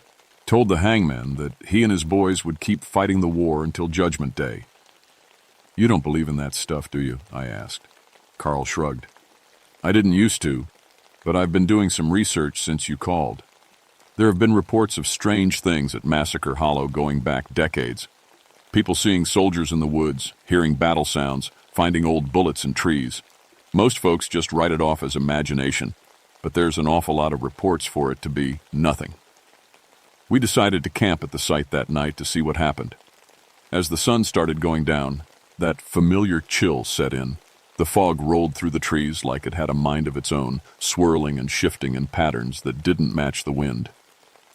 "You feel that?" Carl whispered. I nodded. The air felt electric, like right before a lightning storm. My compass was spinning wildly, and the radio was picking up static that almost sounded like voices speaking in some kind of code. That's when we saw the first one.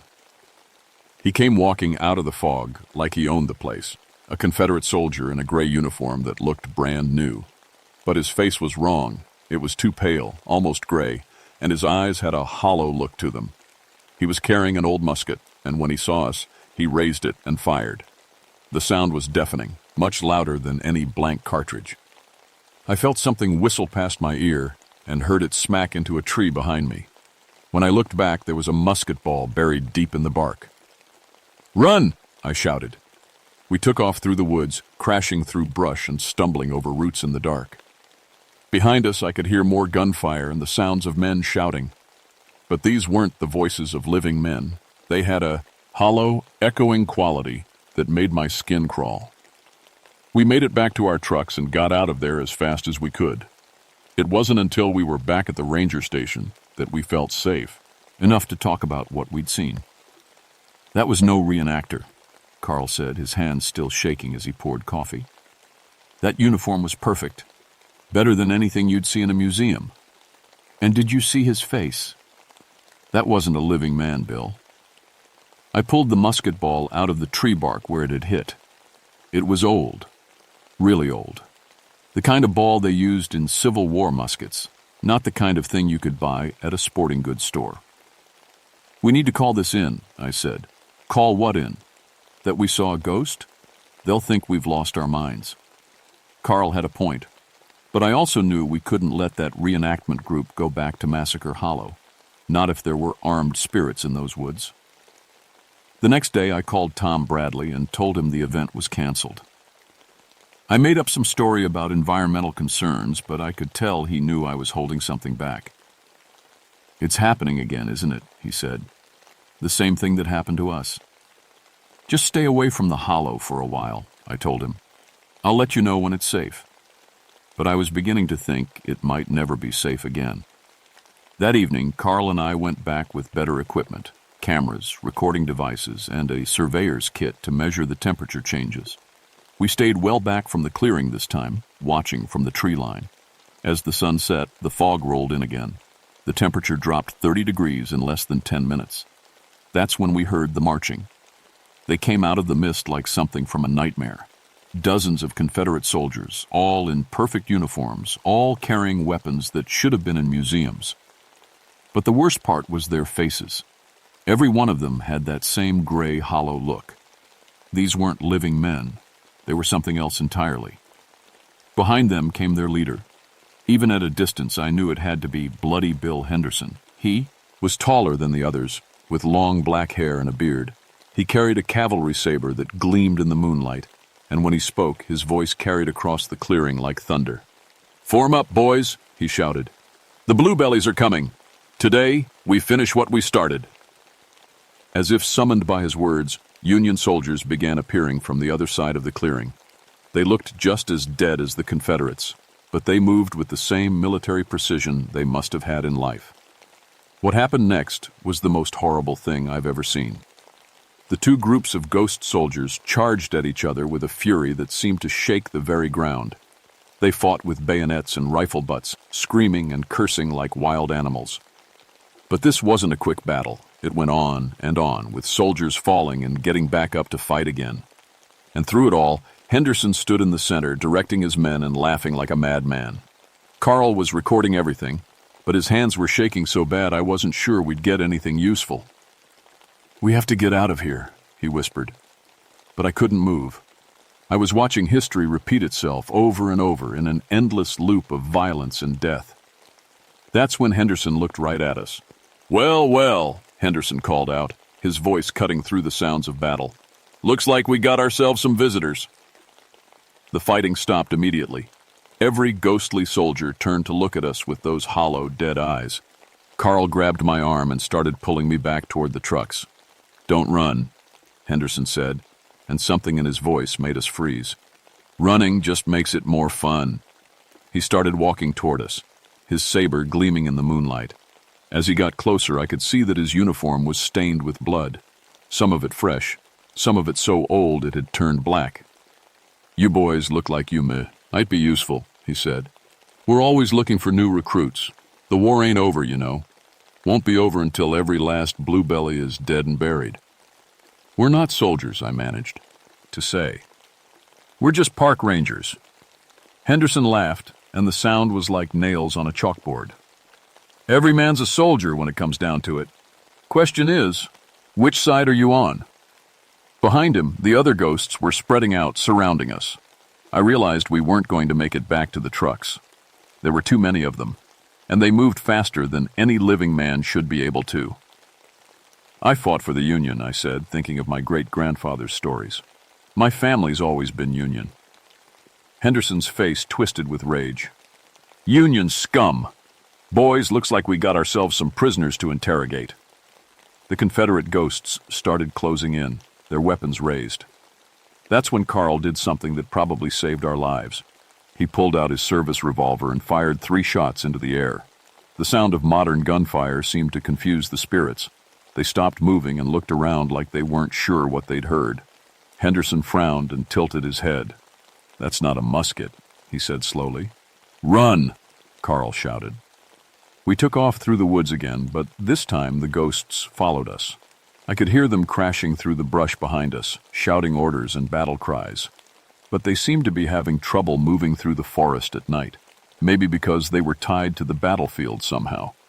We made it to the trucks and drove straight to town.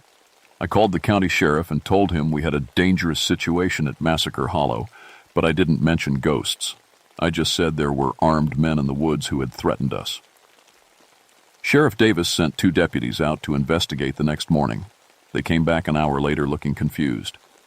Didn't find anybody, Deputy Johnson reported, but there's definitely been some kind of disturbance out there. Trees torn up, ground all churned up like there was a fight, and we foe on these. He handed me a plastic bag full of musket balls and pieces of old uniform buttons. Some kind of reenactment gone wrong? Sheriff Davis asked. Something like that, I said. But I knew it was getting worse. The spirits weren't just replaying their old battle anymore. They were trying to drag living people into it. That afternoon, Carl came to my house looking like he hadn't slept in days. I've been doing more research, he said, talking to some of the old-timers in town. This has happened before, Bill. Back in 1923, a hunting party disappeared at Massacre Hollow. They found their bodies 3 days later, all dressed in Civil War uniforms and armed with antique weapons. The coroner said they'd been shot with musket balls. What else? In 1941, a group of Boy Scouts camping near the hollow reported seeing soldiers in the woods. 2 of the boys went missing. When they found them the next morning, they were wearing pieces of Confederate uniforms and speaking in some kind of old-fashioned dialect. They had to be hospitalized for weeks before they went back to normal. Carl pulled out a folder full of newspaper clippings and police reports. It happens every 20 years or so, always in September when the fog is thick. And it's always the same. People see the ghost soldiers and some of them get pulled into the battle somehow. What are you saying? I'm saying Henderson found a way to keep recruiting new soldiers for his army. He's been doing it for 100 years. That night, I couldn't sleep. I kept thinking about Henderson's words. Every man's a soldier when it comes down to it. What if he was right? What if the only way to stop this was to fight back? The next evening, I got a call from Tom Bradley. 3 of his reenactors had decided to go back to Massacre Hollow on their own, despite my warnings. They left this morning, Bradley said. I tried to stop them, but they said they weren't going to be scared off by ghost stories. I called Carl and we drove out to the hollow as fast as we could. We found their truck parked at the trailhead, but there was no sign of the men. As the sun started to set, we heard the familiar sounds of battle coming from the clearing. But this time, there was something different about it. The voices sounded more alive, more human. We crept through the woods to our observation spot and looked out at the clearing. The ghost battle was happening again, but now there were 3 modern men fighting alongside the Confederate spirits. They were wearing pieces of Civil War uniforms over their regular clothes, and they were fighting with the same savage fury as the ghosts. Dear God, Carl whispered. He's converted them. Henderson was standing in the center of it all, directing the battle like a conductor leading an orchestra. When he saw us watching, he smiled and waved his saber in our direction. Come on down, boys, he called out. The war's just getting started. But I could see something else in his expression. Hunger. He wasn't just replaying an old battle anymore. He was building an army, and he wanted us to join it. That's when I realized the horrible truth. Every 20 years, when the conditions were right, Henderson's spirits became strong enough to cross over into our world. And every time they did, they took some of the living back with them. We had to stop them, but I was beginning to think it might already be too late. The next morning, I drove to the county seat to research property records and old newspaper archives. What I found made my blood run cold. Massacre Hollow had been the site of more than just one Civil War battle. According to the records, Henderson and his men had been practicing some kind of dark ritual before the ambush. They'd murdered several prisoners in a specific pattern, arranging their bodies in a circle around what they called a spirit anchor. An 1863 Army report described finding the remains. The enemy had arranged the deceased, in a manner suggesting occult practices. Investigation revealed evidence of ritual murder and desecration of remains. Site was not properly consecrated due to urgent tactical requirements. That was the key. The Union Army had never properly buried the dead or consecrated the battlefield. Henderson's men had bound their souls to the site through blood ritual, and they'd been trapped there ever since. I called the local Methodist minister, Reverend Josiah Mills, and asked him to meet me at the ranger station. Mills was an older man, maybe 65, with kind eyes and steady hands. If anyone could help us put these spirits to rest, it would be him. "I've heard the stories about Massacre Hollow," Mills said when I explained the situation. "My grandfather was a preacher here during the 1920s. He always said that place needed proper consecration, but the church elders were afraid to get involved." "Will you help us?" Mills nodded. "Those poor souls have been suffering for 100 years. It's time to give them peace." We drove out to the hollow that afternoon with Carl and Mills. The Reverend brought his Bible, holy water, and everything he needed for a consecration ceremony. The plan was simple. We'd perform the ritual during daylight, when the spirits were weakest, and hopefully break whatever was holding them to the battlefield. But when we got to the clearing, we found we weren't alone.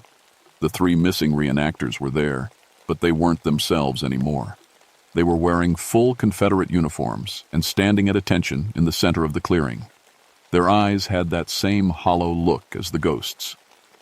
"Welcome, brothers," one of them said in an accent that definitely wasn't his own. "Colonel Henderson is expecting you." "Those aren't the same men who went missing," Carl whispered. "Look at their faces." He was right. The reenactors' features had chans, jed somehow. They looked older, harder, like they'd been through years of war instead of just one night in the woods. Mills stepped forward with his Bible. "In the name of Jesus Christ, I command you to release these men and depart from this place." The possessed reenactors laughed.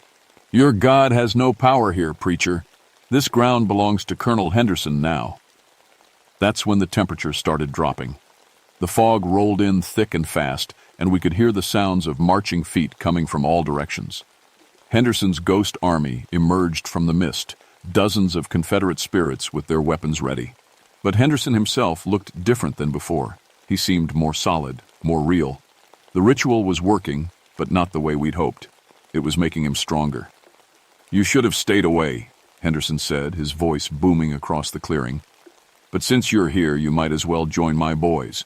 We can always use more soldiers." Mills raised his Bible and started reading from Psalms, but Henderson just smiled. "I made a deal with powers older than your God, preacher. Blood for blood, soul for soul. Every man who dies on this battlefield belongs to me." Henderson raised his saber and pointed it at Mills. "Kill the preacher first. Then we'll recruit the others." The possessed reenactors and ghost soldiers started advancing on us. Mills kept reading from his Bible, but I could see it wasn't working. These spirits were bound by something darker than ordinary death. That's when Carl did something that shocked us all. He pulled out his service weapon and shot one of the possessed reenactors. The man dropped immediately, but instead of bleeding, he just dissolved into mist. A few seconds later, he reformed as a full Confederate ghost, standing alongside Henderson's other spirits. "Carl, what have you done?" I shouted. "I've figured it out," Carl said grimly. "Anyone who dies here becomes one of them. That's how Henderson keeps building his army." Henderson was laughing now. "Smart man. Yes, every death on this battlefield feeds my weir. And I've got plenty of deaths planned for tonight." The ghost soldiers were almost on us when Mills suddenly stopped reading and looked up with a strange expression. "Wait," he said. "The ritual." Henderson's ritual was about binding souls to the battlefield. But what if we could reverse it? "What are you talking about?" I asked. "The bodies were arranged in a specific pattern, right? A circle around a central point. If we could find that central point and perform a counter-ritual..." Henderson heard this, and his expression changed from amusement to rage. "You don't know what you're messing with, old man. Some things are meant to stay dead." But Mills was already moving, looking around the clearing with new purpose. "There." He pointed to a spot near the center of the clearing where the ground looked different, darker, more disturbed. "That's where they performed the original ritual." Henderson roared with fury and charged at Mills with his saber raised. But the old preacher was braver than he looked. He stood his ground and began reciting what sounded like Latin. The effect was immediate. Henderson's charge slowed, and the other ghosts began writhing like they were in pain. The fog started swirling faster, and the temperature dropped even more. "Keep going," I shouted to Mills. But Henderson wasn't finished. With a tremendous effort, he broke through whatever was holding him back and drove his spectral saber through Mills' chest. The old preacher gasped and fell to his knees, but he kept reciting the counter-ritual even as his life ebbed away. And then something terrible happened. As Mills died, his body began to change. His clothes shifted into a Confederate uniform, and when he stood up, his eyes had that same hollow look as the other ghosts. "Welcome to the regiment, preacher," Henderson said with satisfaction. But Mills, or what had been Mills, smiled gray, like, "I'm not done yet, Colonel." And he continued the Latin recitation, but now with the power of the spirits themselves behind it. The effect was devastating. One by one, Henderson's ghost, soldiers began dissolving, their souls finally free to move on. The possessed reenactors collapsed as the spirits left their bodies. Henderson himself was fighting it. But even he couldn't resist the power of the counter-ritual being spoken by one of his own soldiers. "This isn't over," he screamed as his form began to fade. "I'll be back. The war will never end." But his voice was getting weaker, and within minutes, the clearing was empty except for the unconscious reenactors. Mills' ghost looked at us one last time, and for a moment, his eyes were kind again. "It's finished," he said. Then he too dissolved into mist and was gone. The sun was rising, and Massacre Hollow was quiet for the first time in 100 years. The three reenactors woke up with no memory of the past few days. They thought they'd just gotten lost in the woods and passed out from exhaustion. We drove them to the hospital for observation, but they were physically fine. Officially, the deaths were blamed on a reenactment accident with live ammunition. 4 people died that week. The original 3 reenactors who'd been converted, plus Reverend Mills. But according to the records, Mills died of a heart attack at home. Only Carl and I knew the truth about what really happened in those woods. I had Massacre Hollow closed to the public permanently. The historical markers were removed, and the trails were officially decommissioned due to environmental concerns. It's been 2 years now, and there haven't been any more reports of supernatural activity. But I still patrol the area regularly, especially in September when the fog gets thick. Because Henderson's last words keep echoing in my mind. "I'll be back. The war will never end." Carl retired 6 months after the incident. He said he couldn't sleep at night, kept dreaming about ghost soldiers and battlefield screams. I don't blame him. What we sometimes all out there changed us both. I've been documenting everything that happened, keeping detailed records for whoever takes over this job after me, because I have a feeling this isn't really over. Henderson had 100 years to perfect his spiritual bindings, and men like that don't give up easy. I've also been researching other Civil War battlefields in the area. There are stories, whispered rumors about places where the dead don't rest easy. Shiloh, Antietam, Gettysburg, they all have their ghost stories. But how many of those stories are real? Last month, I got a call from a ranger in Tennessee. He'd heard about the incident at Massacre Hollow and wanted to compare notes. Seems they've been having similar problems at a battlefield near Nashville. Disappearances, strange sightings, people finding old musket balls in trees. "The thing is," he told me, "our battlefield was consecrated properly after the war. But lately, it's like something's been stirring them up again. Like they're being called to fight by something stronger than whatever was keeping them at rest. That conversation kept me awake for 3 straight nights. Because I started wondering, what if Henderson wasn't working alone? What if there were other Confederate officers out there, other men who'd made deals with dark powers to keep fighting their war? What if Massacre Hollow was just the beginning? I've put in for early retirement. After 18 years in these woods, I've seen enough. But before I go, I'm writing all of this down. Every detail, every conversation, every moment of terror. Because whoever comes after me needs to know what they're up against. And if you're reading this, if you're the one who found my files, then listen carefully. Stay away from Civil War battlefields when the fog rolls in. If you hear the sounds of marching feet or distant gunfire, don't investigate. Get as far away as you can and don't look back. Because the war isn't over. It may never be over. And somewhere out there in the mist, Bloody Bill Henderson is still recruiting soldiers for his army of the dead. Final note found attached to Ranger Shepard's files. William Shepard retired from the Forest Service in December 1963. He was found dead in his home 3 months later, apparently from natural causes. His body was discovered wearing pieces of a Civil War Confederate uniform. The coroner ruled it an eccentric final request, but investigating officers noted that Shepard had no known interest in Confederate memorabilia and had always identified as a Union descendant. The uniform pieces were authentic 1860s artifacts and showed signs of recent battle damage. Massacre Hollow remains closed to the public.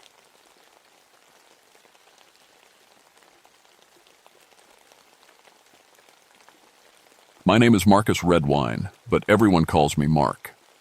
I've been a ranger in George Washington National Forest for 12 years now. Before that, I spent my childhood on the Cherokee Reservation with my grandmother after my parents died in a car crash. She raised me on old stories and older wisdom. I thought I knew everything about surviving in these mountains. I was wrong. It was December 1976 when everything changed. The winter had come early and mean that year, dropping temperatures so low that even the old-timers were talking. I'd just finished my 23rd successful winter rescue, pulled a lost hunter out of a ravine before he froze to death. The newspapers called me a hero. My grandmother just shook her head and said the mountains were getting angry. The call came in on a Tuesday morning. 5 people missing. A family from Richmond who'd gone camping up on Shenandoah Mountain. The Walsh family, David and Linda, parents in their 30s, and their 3 kids aged 6, 9, and 12. Their campsite was at 3,500 feet, right in the teeth of the worst blizzard we'd seen in 20 years. "Mark, you need to get up there," Sheriff Collins told me over the radio. "Temperature's dropping to 15 below. If they're still alive, they won't be for long." I loaded my gear and headed out in my truck, windshield wipers fighting a losing battle against the snow. The radio crackled with weather updates. Winds up to 60 miles per hour, visibility near zero. This was the kind of storm that killed people, and I'd seen enough frozen bodies to know what we were probably going to find. The road ended 2 miles from their last known location. I strapped on my snowshoes and started hiking through snow that came up to my knees. The wind cut through my winter gear like it was made of paper. Every step was a fight. But something felt wrong from the start. The folk. Rest was too quiet. Even in a blizzard, you usually hear something. Wind in the trees, branches breaking under snow weight. This silence felt thick, like the mountain itself was holding its breath. I'd grown up hearing my grandmother's stories about things that lived in the deep woods. Creatures that weren't quite animal, weren't quite human. The Cherokee had names for them, warnings passed down through generations. But I'd always figured those were just stories to keep kids from wandering off alone. That day, I started to wonder if maybe grandmother knew something I didn't. The snow kept falling, and with each step deeper into the forest, that wrongness grew stronger. My compass started acting funny, needle spinning like it couldn't find north. My radio filled with static, and somewhere in the distance, I thought I heard something that might have been singing or screaming. I found their campsite just as the sun was setting, though you couldn't really tell with all the snow and clouds. What I saw there made my blood run cold, and it wasn't because of the temperature. The tent was shredded, not torn by wind or crushed by snow, slashed. Long, clean cuts that went from top to bottom, like someone had taken a knife to it. But the cuts were too high up, too far apart. Whatever made them had reach longer than any human. The sleeping bags were scattered around, ripped open and empty. No bodies, but plenty of blood soaked into the snow. Fresh blood that should have frozen solid in this cold, but it was still dark red and liquid. That's when I noticed the heat. Despite the blizzard raging around me, the area right around the campsite felt warm. Not just less cold, actually warm. The snow had melted in a perfect circle about 20 feet across. Steam rose from the wet ground like it was spring instead of the middle of winter. I pulled out my thermometer. The air temperature was -15, just like the weather service said, but when I stuck it in the ground where the tent used to be, it read 90 degrees. That's impossible. Ground can't be that hot. Without a fire, and there was no fire. No ashes, no burned wood, nothing that could explain the heat. Just wet earth steaming in sub-zero air. I called for backup on my radio, but all I got was static and what sounded like whispers in a language I didn't recognize. My compass spun like a broken toy. Every piece of equipment I carried started acting up the moment I stepped into that warm circle. Then I found the tracks. Human footprints, but wrong in every way that mattered. Bare feet in snow that should have meant instant frostbite. Stride length of 8 feet, impossible for a normal person. And each footprint was hot. Actually hot. When I held my hand over one, I could feel warmth radiating up from it. The tracks led away from the campsite, deeper into the forest. I followed them, even though every instinct I had was screaming at me to turn around and get out. But somewhere in this nightmare, 5 people might still be alive. I had to try. The footprints were easy to follow because they melted the snow as they went. It was like following a trail of warm water through a frozen wasteland. But the farther I went, the more wrong everything felt. Trees stood at impossible angles. Shadows moved without anything to cast them. And always, that feeling of being watched. I'd gone maybe half a mile when I heard the children crying. It came from off to my left where the tracks split. The larger set continued deeper into the woods, but smaller prints, normal human prints, led toward the sound. I pushed through a thicket of ice-covered branches and found them. All 3 kids, huddled together under a fallen tree. They should have been dead. Should have frozen solid hours ago. Instead, they were alive and warm, their cheeks flushed like they'd been sitting by a fire. "Are you hurt?" I asked, dropping to my knees beside them. The oldest one, a girl, looked at me with eye. It was too old for her 12-year-old face. "The burning man kept us warm," she said. "He said he'd come back for us." I checked their temperature with my hand. They were running fever, high fever. Their skin was hot to the touch, but they weren't sweating. They weren't showing any signs of infection or illness. They were just burning up from the inside. "Where are your parents?" I asked. The little boy, maybe 6 years old, pointed toward the deeper tracks. "Daddy went with the burning man. Mommy tried to stop them, but..." He started crying again. I got on my radio to call for medical evacuation, but the static was worse now. Through the white noise, I could swear I heard laughter. Low, hungry laughter that made my skin crawl. That's when my partner, Jenny McCall, finally reached us, leading a search and rescue team. She took one look at the scene and went pale. "Mark, what the hell happened here?" I didn't have an answer, not one that made sense anyway. But as we prepared to evacuate the children, I made a decision that probably saved all our lives. I called my grandmother. "Grandmother, I need to know about the Wendigo." The silence on the other end of the satellite phone stretched so long I thought the connection had died. When she finally spoke, her voice was heavy with fear. "Where are you, grandson?" "Shenandoah Mountain. We found 3 children, but their parents are missing. There are tracks, but they're not human. And there's heat where there shouldn't be any heat. Get those children away from there, now. And whatever you do, don't let the burning touch you." She told me things I'd never heard before. Stories that had been kept from children for good reason. The Wendigo wasn't just a monster from old tales. It was real, and it was hungry. When people eat human flesh to survive, sometimes they don't stop being hungry, she explained. The hunger changes them, makes them into something else. They steal heat from the living to feed the fire inside them. The more they consume, the stronger they become. How do we stop it? You don't fight a Wendigo, Mark. You run. But I couldn't run. Not with David and Linda Walsh still out there somewhere. Jenny and her team took the children back toward the road while I followed the larger tracks deeper into the forest. The storm was getting worse, but inside the trail of melted footprints, the air stayed warm. It was like walking through a tunnel of summer in the middle of winter hell. I found David Walsh 3 miles from the campsite. At first I thought he was dead. He lay sprawled in the snow, completely naked despite the cold. But as I got closer, I could see steam rising from his skin.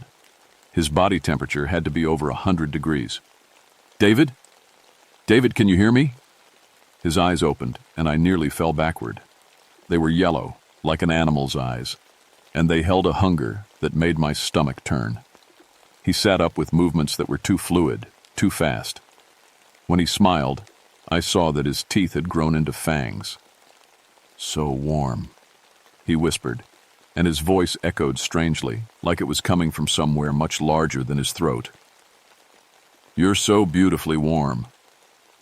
He'd grown, not just taller, but stretched out, like someone had pulled him on a rack. His arms hung down past his knees, and his fingers ended in claws that looked sharp enough to cut steel. Where's Linda? I managed to ask. His smile widened. She helped me understand, helped me change. Now, I'm never cold again. I found what was left of Linda Walsh 20 feet away. The sight of her body will haunt me until the day I die. She'd been consumed, but not the way an animal would kill prey. This was something else, something that had drained every bit of warmth from her body until she was frozen solid from the inside out. David was on his feet now, moving toward me with that impossible grace. Join us, he said. Feel what it's like to never be cold again. I ran. Behind me, I heard something that get have been laughter, or might have been the sound of hunger itself. My snowshoes slipped and slid as I crashed through the underbrush, branches tearing at my face. But no matter how fast I moved, I could feel him getting closer. Then I heard Jenny scream. The sound cut through the storm like a knife. I changed direction, heading toward where I'd left the rescue team. What I found there nearly stopped my heart. The real Wendigo had arrived. It stood 12 feet tall, gaunt as a scarecrow, but radiating heat like a furnace.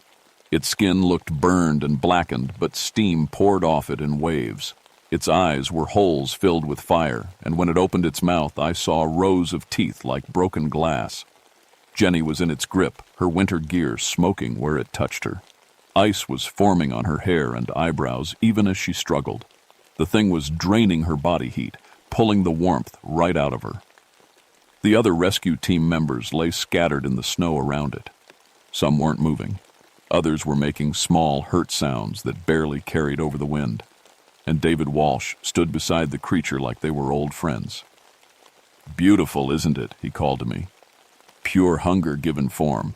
It showed me what I could become. The Wendigo turned its burning gaze on me, and I felt my body temperature start to drop just from its attention. This thing didn't just kill people. It fed on the very warmth that kept them alive. I had maybe seconds before it would drain me dry like it was doing to Jenny. My hand went to the emergency flares on my belt, and I remembered something my grandmother had told me years ago about creatures that lived in the cold. Fire feeds on fire, she'd said, but sometimes the biggest flame can starve the smaller ones. I pulled the pin on 3 flares at once and threw them at the Wendigo's feet. The reaction was instant and violent. The creature shrieked, a sound like metal tearing, and dropped Jenny. It stumbled backward, away from the blazing flares, and for the first time looked uncertain.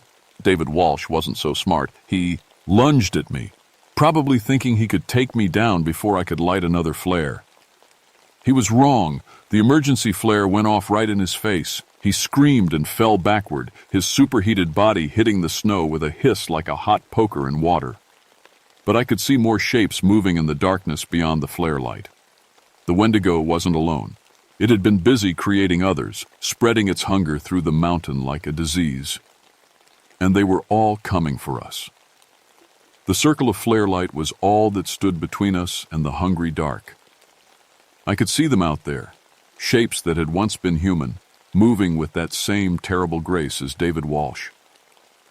The Wendigo had been busy this winter, turning lost campers and hunters into things like itself.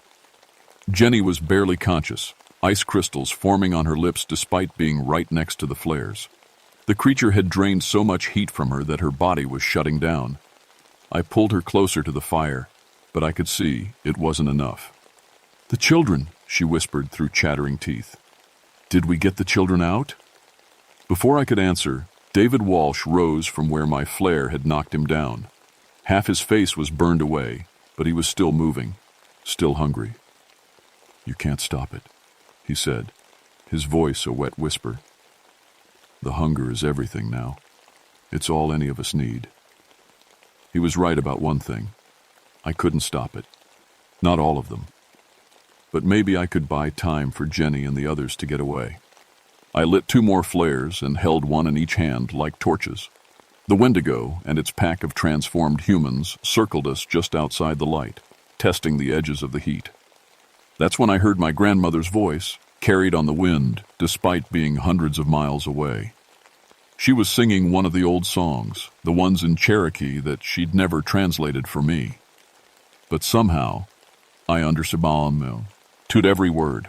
It was a song about fire, about the balance between heat and cold, hunger and satisfaction, about the price of consuming what shouldn't be consumed. The Wendigo heard it too, its burning eyes focused on me with something that might have been fear. "You know the old words," it said, and its voice was like wind through winter trees. "But they won't save you. Nothing can stop the hunger." "Maybe not," I said, backing toward where Jenny and the surviving rescue team members lay, "but I can make it work for what I need." I pulled the pins on my last 4 flares and threw them in different directions, creating a wider circle of heat and light. The transformed humans hissed and fell back, but the Wendigo stood its ground. "Fire against fire," I said, remembering grandmother's words. "Let's see which burns hotter." I grabbed an emergency heat pack from my gear and cracked it open. The chemical reaction made it hot enough to cook food on. Then I did something crazy. I threw it right at the Wendigo's chest. The creature caught it instinctively, and for a moment, its expression was almost puzzled. Then the heat pack exploded against its superheated skin.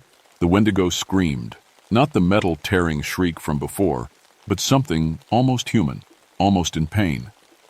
The heat pack had created a feedback loop. Its own burning body heat had caused the chemicals to react violently. But it wasn't enough to kill the thing, just hurt it. That's when David Walsh made his choice, even stretched and changed and made into something monstrous. Enough of the father remained in him to see his children's rescuers in danger. He looked at me, and for just a moment, his yellow eyes were human again. "My kids," he said. "Are they safe?" "Yes," I told him. He nodded once. Then he threw himself at the Wendigo. The collision sent both creatures tumbling into the snow outside our circle of flares.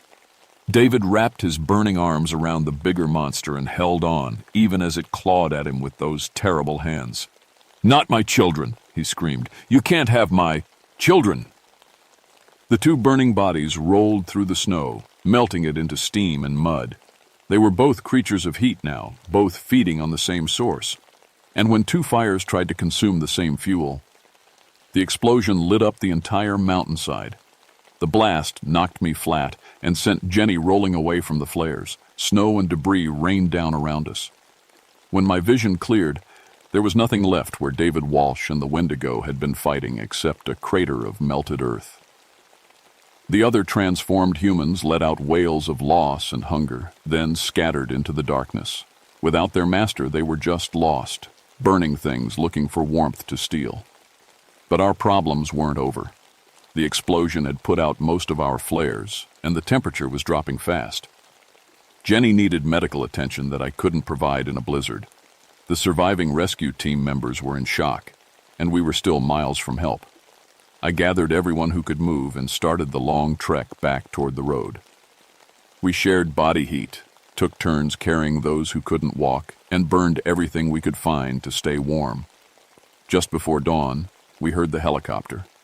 The doctors at the hospital couldn't explain why the Walsh children had such high fevers with no sign of infection. Their body temperatures slowly returned to normal over the course of a week, but they never talked about what happened up on the mountain.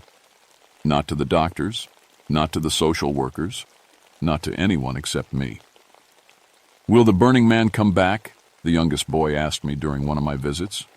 "No," I told him. "Your daddy made sure of that." Jenny recovered, though she lost 2 fingers to frostbite. She transferred to a desk job after that and never went into the deep woods again. Can't say I blame her. The official report listed the Walsh parents as victims of exposure and hypothermia. The unusual circumstances were attributed to the extreme weather conditions and the stress of the rescue operation. Nobody wanted to dig deeper into what really happened up there. But I knew better, and so did my grandmother. "The hunger that walks upright," she said when I visited her on the reservation. "It's older than the mountains, grandson, older than the Cherokee, older than any people.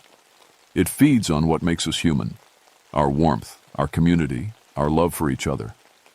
She taught me the old protections then, the words and rituals that had kept our people safe for generations, how to recognize the signs of a Wendigo's presence, how to ward against the cold hunger that could turn a person into something else.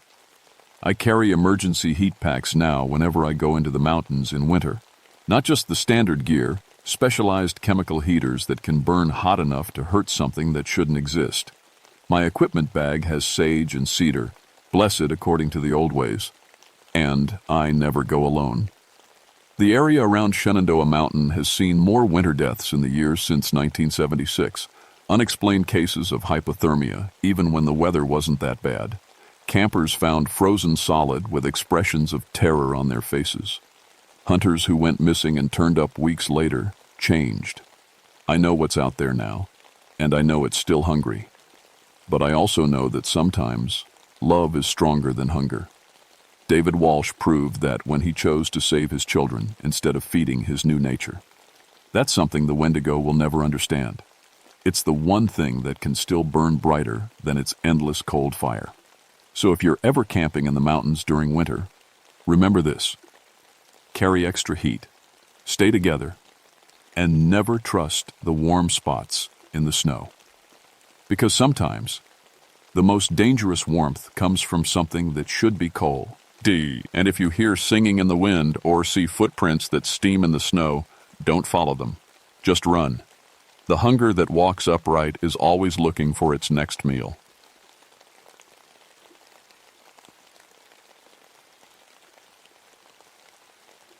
My name is Patricia Moonbeam, and I need to tell you what really happened in Pisgah National Forest in May of 1985.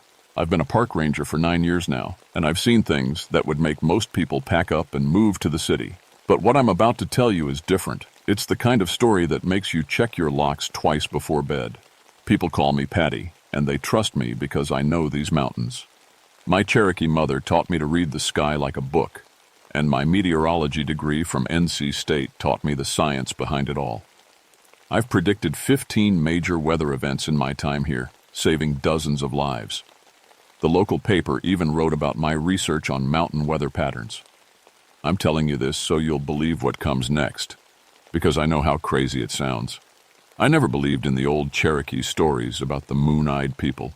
My grandmother used to tell tales about pale-skinned folks who lived in caves before the Cherokee came to these mountains.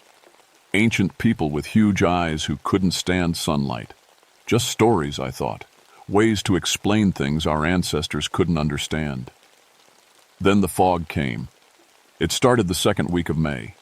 I was doing my morning rounds near Rough Ridge when I noticed the mist rolling in from the valley. Nothing unusual about that. These mountains make their own weather. But this fog was different. It hung in patches, thick as cotton, in places where fog had no business being. The Weather Service said clear skies, but I was staring at walls of white mist that you couldn't see 5 feet through. The fog lasted 3 weeks.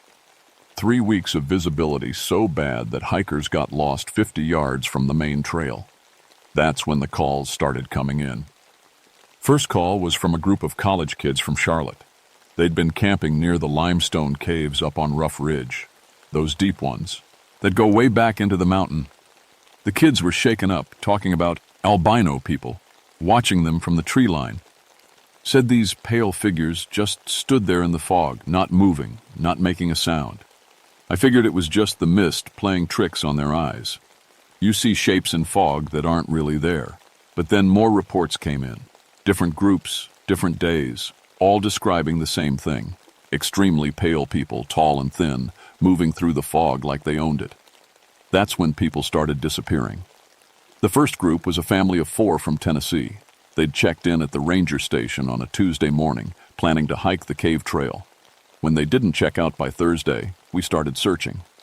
Found their camp exactly as they'd left it. Food still on the table, sleeping bags laid out, car keys in the tent. But no people. 4 days later, another group vanished. 2 couples from Asheville, experienced hikers who knew these trails better than some of my rangers. Same thing. Camp intact. People gone. No signs of struggle. I started mapping the disappearances, looking for patterns. Every single one happened near the cave systems. Every single one happened during heavy fog. And every single one left behind camps that looked like people had just stepped away for a minute and never came back. That's when I noticed something that made my skin crawl. The fog wasn't natural. It carried an electrical charge that killed radio signals. My equipment would work fine until I walked into one of those mist banks, then nothing but static. And the fog moved wrong. Against the wind, up hills instead of down, like something was controlling it. I requested backup and got Tommy Sequoia, another ranger with Cherokee blood who knew the old stories better than I did. Tommy took one look at my reports and got quiet. "Patty," he said, "I think we need to talk to my great-aunt Sarah." Sarah Owl was 93 years old and sharp as a hawk. She lived in a cabin on the reservation that had been in her family for 5 generations. When Tommy and I showed up with our files and our questions, she just nodded like she'd been expecting us. "The Mooneyed people," she said before we even finished explaining. "They're waking up." She told us things that weren't in any book or museum. The Mooneyed people weren't just a legend, they were real.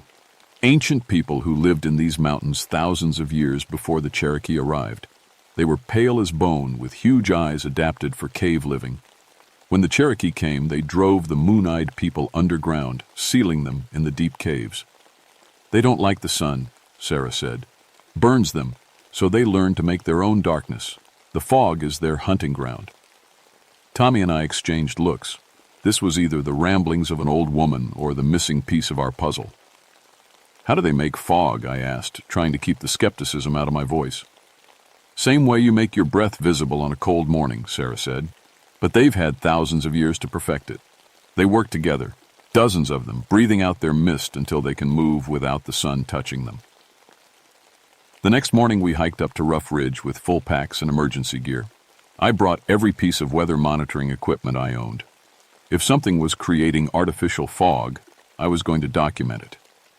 We found the caves around noon, dark openings in the limestone that seemed to swallow our flashlight beams.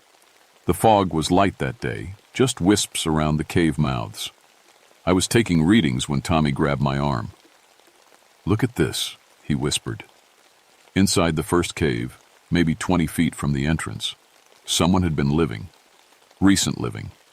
There were crude tools made from bone and stone, sleeping areas lined with animal fur, and scratch marks on the walls that looked almost like writing. But it was what we found deeper in that made my blood run cold. Hair, long strands of white hair so pale they were almost transparent. And on the cave walls, bits of skin that had rubbed off, skin so white it glowed in our flashlight beams. "Jesus," Tommy breathed. "How pale would someone have to be to leave skin behind just from brushing against rock?" That's when we heard the sound. It came from deep in the cave system. A clicking noise, like someone tapping rocks together. But there was a pattern to it, almost like language. And it was getting closer. We backed toward the cave entrance, trying to keep our lights steady. The clicking grew louder. and with it came another sound. Breathing. Deep, steady breathing that echoed off the cave walls. I was about to suggest we get the hell out of there when the fog started pouring out of the cave. It came out like water from a burst pipe, thick and white and completely unnatural. In seconds, we were surrounded by mist so dense I couldn't see Tommy standing 3 feet away.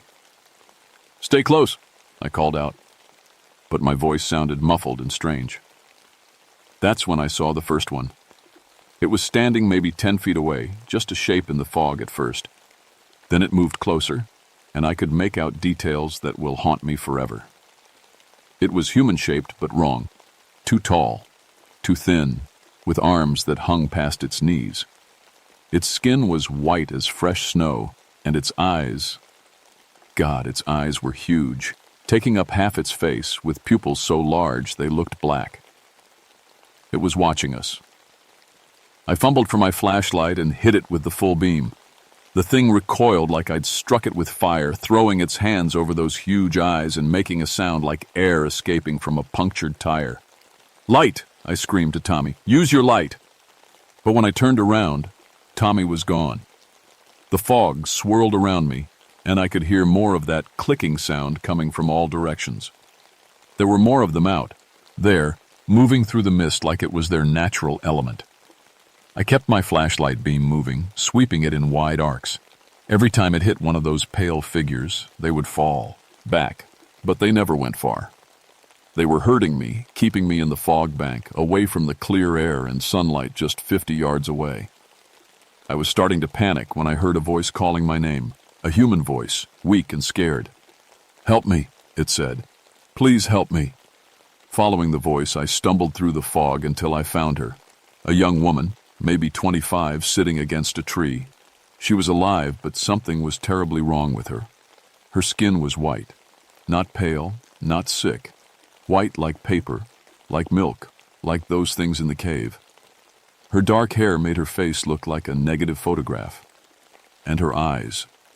Her eyes were bigger than they should be, the pupils so dilated I could barely see any color around them. "Sarah Martinez," she whispered when I asked her name. "From the Tennessee group. We've been here. How long have we been here?" 5 days, I said, checking her pulse. It was slow but steady. "Feels longer," she said. "Much longer. They keep us in the caves. Feed us things that grow in the dark. They're changing us, making us like them." She tried to stand but stumbled, covering her eyes. "The light hurts now. Even your flashlight is too bright." I helped her to her feet, trying to figure out how to get us both out of there. But the fog was getting thicker, and I could hear more clicking sounds getting closer. "They communicate that way," Sarah whispered. "The clicking. They're deciding what to do with us." That's when I realized we weren't just dealing with some isolated cave dwellers. These things were organized. They had a plan, and we were part of it. Getting Sarah Martinez out of that fog bank was like escaping from a living nightmare. Every step toward clear air brought more of those pale figures closing in around us. I kept my flashlight moving constantly, creating a small bubble of safety in the white hell surrounding us. Sarah couldn't move fast. The light sensitivity was getting worse by the minute, and she kept stumbling like her legs weren't working right. When we finally broke through the edge of the fog into sunlight, she screamed and collapsed, covering her face with her hands. "It burns," she sobbed. "The sun burns." I radioed for emergency medical evacuation, but my radio was dead. Nothing but static. The fog was still interfering with electronics even though we were out of it. I had to half-carry Sarah down the mountain to my truck, and by the time we reached the hospital in Asheville, she was unconscious. The doctors couldn't figure out what was wrong with her. Her blood work was normal, but her skin had no pigment left at all. Her eyes were so sensitive to light they had to keep her in a completely dark room. And she could only eat certain foods, raw meat, mushrooms, things that grew in darkness. "It's like she's adapted to live underground," one doctor told me. "But that's impossible. Humans can't change that fast." While Sarah was being treated, I went back to find Tommy. I called in every favor I had, got search teams with dogs and helicopters. We combed those caves for 2 days before finding him in a limestone chamber half a mile underground. He was alive, but changing. His skin had lost most of its color, and his eyes were starting to enlarge. But unlike Sarah, he was fighting it.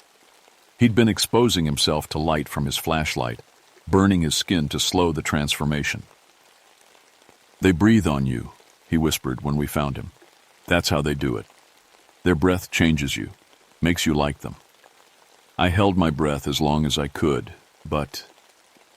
We got him to the surface, just as the sun was setting. That's when we saw them. The fog was rising from dozens of cave openings across Rough Ridge. But this time, I could see shapes moving inside it. Tall, pale figures emerging from underground. There were more of them than I'd imagined. Dozens, maybe hundreds. "They're coming up to hunt," Tommy said. "They only hunt when they can make enough fog to cover the whole area." As we watched, the fog began to spread down the mountainside like a slow avalanche. Wherever it touched, the temperature dropped 20 degrees. Plants withered. Animals fled. And, in the middle of it all, those pale figures moved with purpose. That night, 3 more hiking groups disappeared. I spent the next day at the hospital trying to understand what was happening to Sarah and Tommy. Sarah was getting worse. Her fingernails had fallen out and been replaced by something harder and sharper. She couldn't speak anymore, just made clicking sounds like the creatures in the caves. But Tommy was different. He was fighting the change with everything he had. When I brought him a UV lamp from the plant nursery, he held his hands under it until his skin blistered, but the whiteness stopped spreading. "Pain keeps me human," he said through gritted teeth. "The change doesn't hurt. That's the problem. It feels natural, like coming home. You have to fight it with pain." That evening, I went back to see Sarah Owl. I needed to understand what we were really dealing with. "They're not evil," she said when I described what I'd seen. "They're just trying to survive, but they need new people to keep their population going. They've been sleeping in the deep caves for generations, waiting. Waiting for what? For the surface to forget about them. For people to come into their territory without knowing the old protections." She taught me the traditional ways the Cherokee had used to keep the Mooneyed people underground. Bright lights, loud noises, and most importantly, fire. The Mooneyed people feared fire more than anything because it created light they couldn't control. But she also told me something that made my heart sink. If they've taken this many people, if they're changing them this fast, it means they're preparing for something big. They're building an army. The end. Next morning, I went back to Rough Ridge with a backpack full of emergency flares and the biggest flashlight I could find. I had to see what was really happening in those caves. The fog was thicker than ever, and it was spreading beyond the mountain. I could see it flowing down into the valleys where families lived, where children played in their backyards. Inside the cave system, I discovered the truth that still gives me nightmares. It wasn't just a few caves. It was a city. Miles of tunnels and chambers carved out of the living rock, filled with hundreds of pale figures living their ancient lives. And scattered throughout their underground world were the missing hikers in various stages of transformation. Some, like Sarah, were almost completely changed. Others were fighting it like Tommy had. But in the deepest chambers, I found something worse. People who had been transformed so long ago they'd become something else entirely. Leaders of the Mooneyed people directing the others, planning their return to the surface world. They knew I was there. I could hear the clicking communication spreading through the tunnels like wildfire. They were organizing, gathering, preparing to stop me from revealing their secret. That's when the fog in the caves began to move, flowing toward me like a living thing, carrying with it the breath that would change me into one of them. I ran. I ran through tunnels I'd never seen before, guided only by the faint current of air that meant an exit somewhere ahead. Behind me I could hear them coming, hundreds of feet on stone, clicking voices raised in something that sounded like a war chant. I was almost to the surface when they caught Tommy. I heard Tommy scream behind me in the tunnels, a sound that cut through the clicking voices like a knife. When I turned back with my flashlight, I saw them dragging him deeper into the cave system. A dozen pale figures with their hands on his arms and legs, moving with the practiced efficiency of a pack of hunters. "Run, Patty," he shouted, before they pulled him around a bend in the tunnel. "Get to the surface. Use the flares." But I couldn't leave him. Tommy had saved my life a dozen times over the years, and he was fighting the transformation because he wanted to stay human. I had to try. Following the sound of their clicking voices, I went deeper into the cave city than I'd ever been before. The tunnels opened into vast chambers filled with pale figures, men, women, children, all of them white as bone with those huge, dark eyes.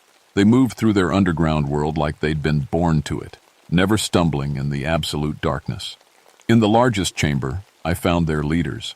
They were old, moon-eyed people, transformed so long ago they barely looked human anymore. Their limbs were stretched out like spider legs. Their eyes took up most of their faces, and their skin was translucent. I could see veins and organs moving underneath. Tommy was in the center of the chamber, held down by a circle of the creatures. They were breathing on him in turns, their white breath visible in the cold cave air. With each breath, more of his natural skin color drained away. But he was still fighting. Every time they breathed on him, he would struggle, turning his face away, holding his breath until his lungs burned. The transformation was slower than it should have been because he wouldn't give in. One of the ancient leaders looked right at me. I don't know how it saw me in the darkness, but those huge eyes found me instantly. When it opened its mouth to speak, the voice was like wind through dry leaves.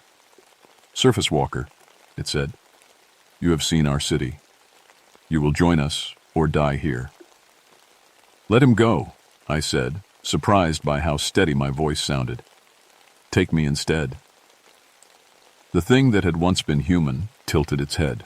"We will take you both. The surface world has forgotten us for too long.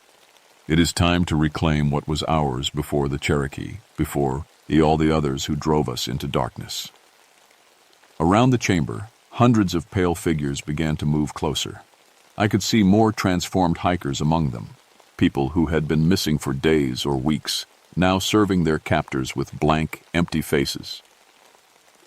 "The fog will spread beyond this mountain," the leader continued, "to the valleys, to the towns. We will take the children first, then the adults. In one generation, there will be no more surface dwellers, only us." That's when I understood what I was really dealing with. This wasn't just about a few missing hikers. The Mooneyed people were planning to retake the surface world, one person at a time, using their fog to hunt and their breath to transform. I thought about Sarah Martinez in her dark hospital room, no longer human. I thought about the families in the valleys below, children playing in their yards, having no idea that pale figures in the mist were coming for them. I pulled out the first flare. The ancient leader's eyes went wide as I struck it against the rough cave wall. The red flame burst to life, and every moon-eyed person in the chamber recoiled like I'd exploded a bomb. Their clicking voices rose to a shriek as they threw their hands over their eyes and stumbled backward. But there were too many of them, and I only had 6 flares. "Tommy!" I shouted. "Move!" He rolled away from his captors while they were blinded by the flare light. Together we started running for the tunnel entrance, but the pale figures were already recovering, moving to block our escape. I lit the second flare and threw it into a group of them. They scattered, but more took their place. These creatures had lived in darkness for so long that any bright light was agony to them, but they were willing to endure it to stop us from escaping. In the tunnel, I lit the third flare. The confined space made the light even more effective. And we gained some distance, but I could hear them behind us, clicking to each other, coordinating their pursuit. "The fog!" Tommy gasped as we climbed toward the surface. "If we can get to clear air, they can't follow." But when we reached the cave entrance, we found the entire mountainside covered in white mist. The Mooneyed people had created a fog bank so thick it blocked out the sun completely. There was no clear air anywhere. They had turned the whole mountain into their hunting ground. I lit the fourth flare and held it high. In its red light, I could see pale figures surrounding us in the mist. Dozens of them, maybe hundreds, all standing motionless like they were waiting for orders. That's when I remembered what Sarah Owl had told me about their greatest fear. I pulled out the last 2 flares and struck them both at once, but instead of throwing them, I held them against the dry grass at the cave entrance. "What are you doing?" Tommy shouted. "Fire," I said as the grass caught and began to spread. "They're more afraid of fire than anything else." The flames raced through the dry vegetation, creating light that cut through the fog like a sword. Every moon-eyed person within 50 yards fled, their clicking voices raised in panic. But I had miscalculated. The fire spread faster than I expected, and the cave entrance was full of dry wood and debris. When the flames reached it, they ignited something else, methane gas that had been building up in the cave system. The explosion knocked us both to the ground and sealed the cave entrance with tons of fallen rock. As the dust settled, I realized what I had done. I had trapped hundreds of those creatures underground, but I had also cut off their escape route forever. The fog began to dissipate immediately. Without the moon-eyed people actively creating it, the unnatural mist couldn't sustain itself. For the first time in 3 weeks, I could see clear sky above Rough Ridge. Tommy and I stumbled down the mountain toward my truck, both of us injured, but alive. Behind us, I could hear sounds from others, our cave entrances, clicking voices filled with rage and despair as the moon-eyed people realized what had happened. But some of them were still out there, and they would remember what I had done. The official report blamed everything on toxic gas exposure in the caves. The Forest Service sealed every entrance they could find with concrete and declared the entire Rough Ridge area hazardous to human health. The missing hikers who survived were treated for chemical poisoning that had caused temporary skin discoloration and light sensitivity. Most of them recovered. Tommy got his normal skin color back after months of UV light therapy, though he kept the enhanced night vision that came with his partial transformation. Sarah Martinez wasn't so lucky. She was too far changed to ever live in normal light again. The state moved her to a special facility where she could live in darkness, though she never spoke another human word. 3 other victims were found in the sealed caves, transformed so completely that they couldn't survive on the surface. The official story was that they died from gas exposure before rescue teams could reach them. I kept my job, but I requested a transfer to the weather monitoring station. I spend my days now tracking atmospheric conditions across the Appalachian Mountains, looking for fog patterns that don't belong. Because what happened at Rough Ridge wasn't unique. I've found similar reports going back decades: missing hikers, unexplained fog banks, cave systems that get sealed off by geological instability. The moon-eyed people aren't gone. They're just sleeping again, waiting in caves throughout the mountain chain. Tommy stayed on as a ranger, but he carries more equipment now.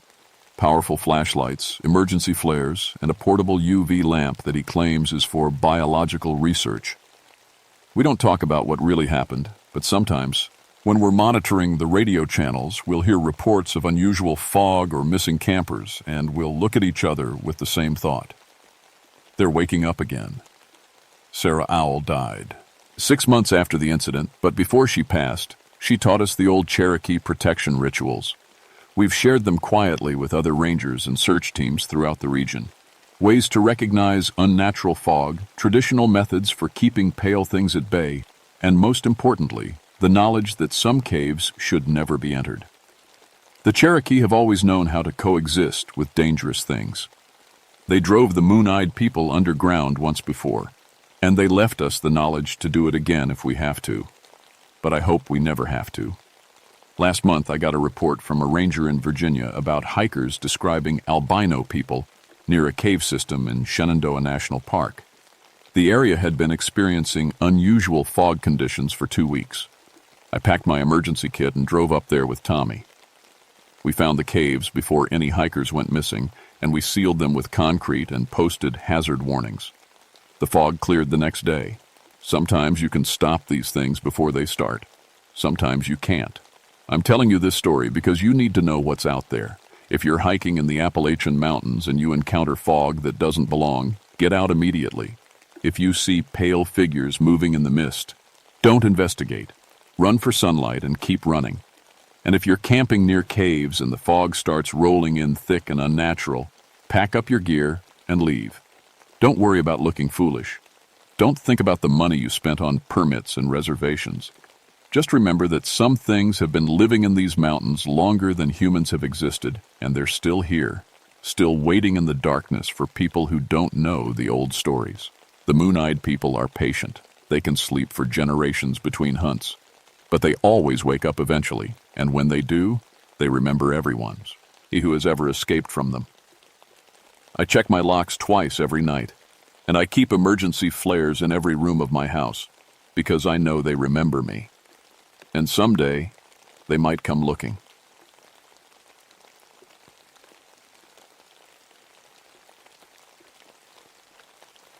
My name is Douglas Ironwolf, and I've been a park ranger on the Blue Ridge Parkway for 15 years. Most folks call me Doug. I'm 41 now, half Lakota on my mother's side, and I've seen enough in my time to know when something's not right in these mountains.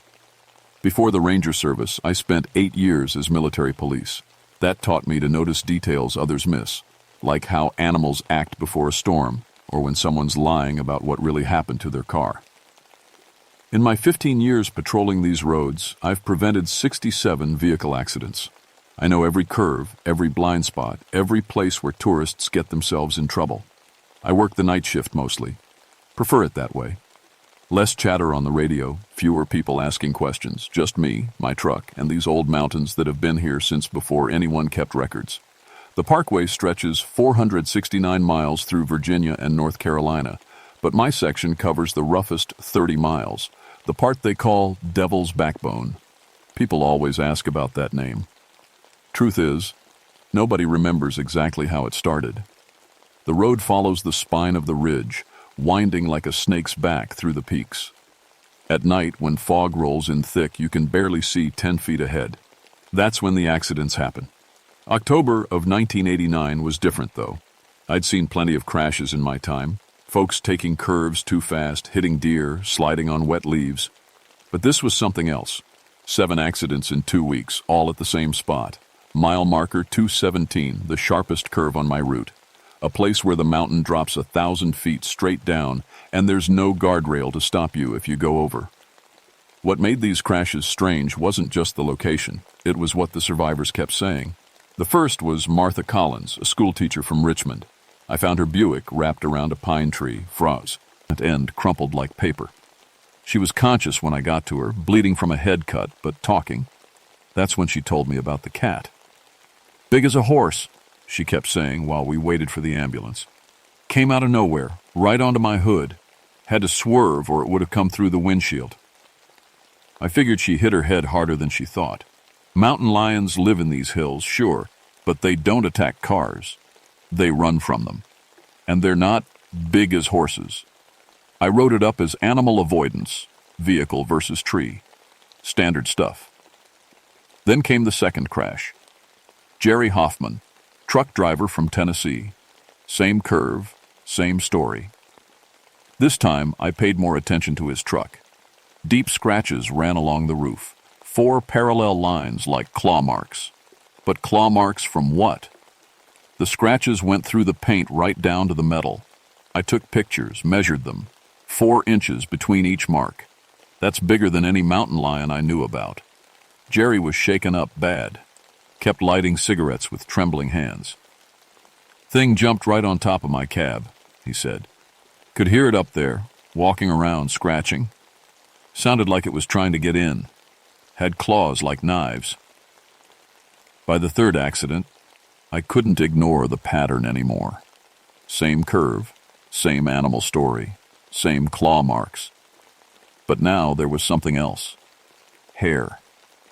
Coarse black hair caught in the damaged metal, longer than mountain lion fur.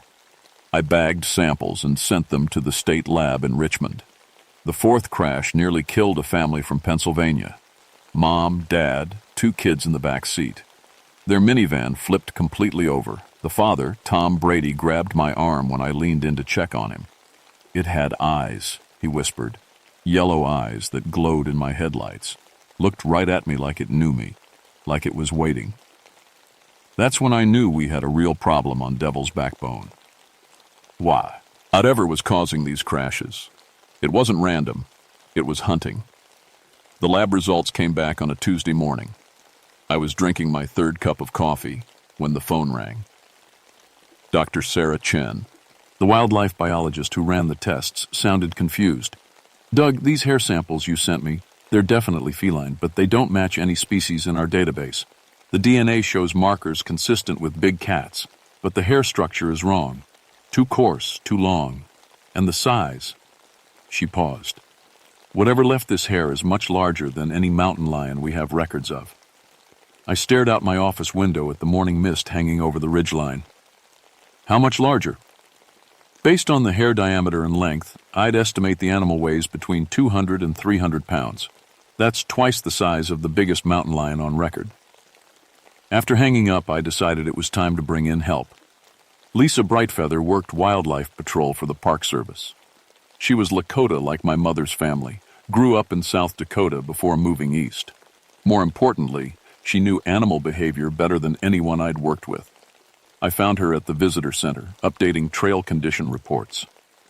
Lisa was 35, with long black hair she kept in a braid down her back. She had a way of reading tracks that seemed almost supernatural.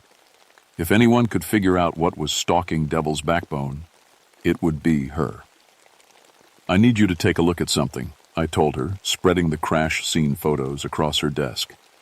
Lisa studied the pictures carefully, running her finger along the scratch marks in each photo.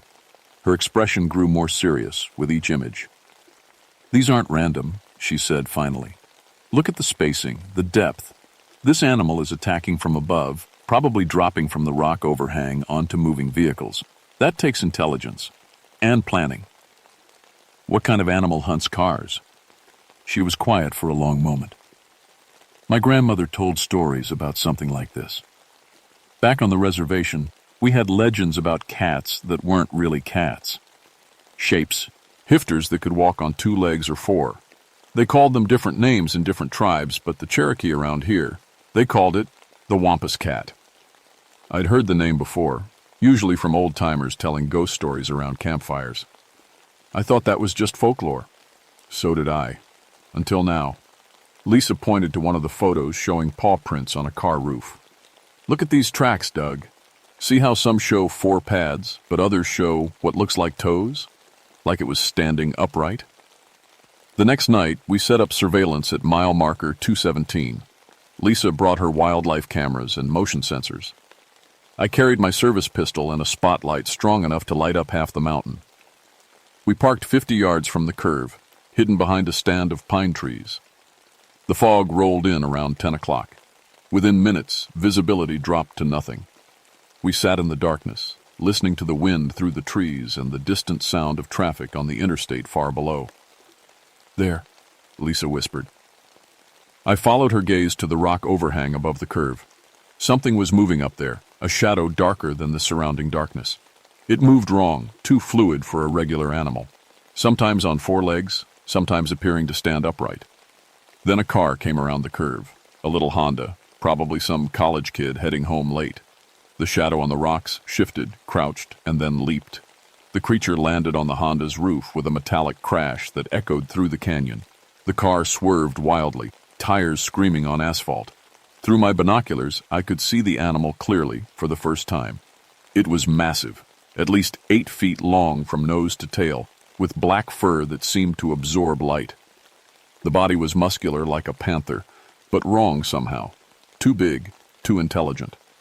And when it turned its head toward our hiding spot, its eyes caught the car's headlights and glowed like amber fire. The Honda crashed into the guardrail. The creature looked at the wreckage for a moment, then turned and bounded back up the rocks with impossible speed. In seconds, it had vanished into the darkness. We found the driver unconscious but alive. Jessica Martinez, 19 years old, heading back to college after visiting her parents. The roof of her car was torn open like a can opener had worked on it. Claw marks ran from the windshield to the back window. When Jessica woke up in the ambulance, she grabbed my hand. "It spoke to me," she whispered. In my head. It said this was its road now. Lisa and I exchanged glances. Animals don't speak, not even in legends. But the look in Jessica's eyes told me she believed every word. "What else did it say?" I asked. "That it's been waiting a long time for people to come back to its mountain. And now that we're here..." She started crying. "It's so hungry." The attacks happened every night after that. not just at mile marker 217 anymore. The creature was expanding its territory, claiming more of the Devil's Backbone curve by curve. Lisa and I started working double shifts, trying to patrol the entire section, but we couldn't be everywhere at once. By the end of the week, we'd lost 3 more people, not just injured, dead. The creature was getting bolder, more aggressive. The claw marks on the vehicles were deeper, more deliberate, like it was learning how to kill more efficiently. Lisa spent her days researching Cherokee folklore, talking to tribal elders, trying to understand what we were dealing with. What she found wasn't comforting.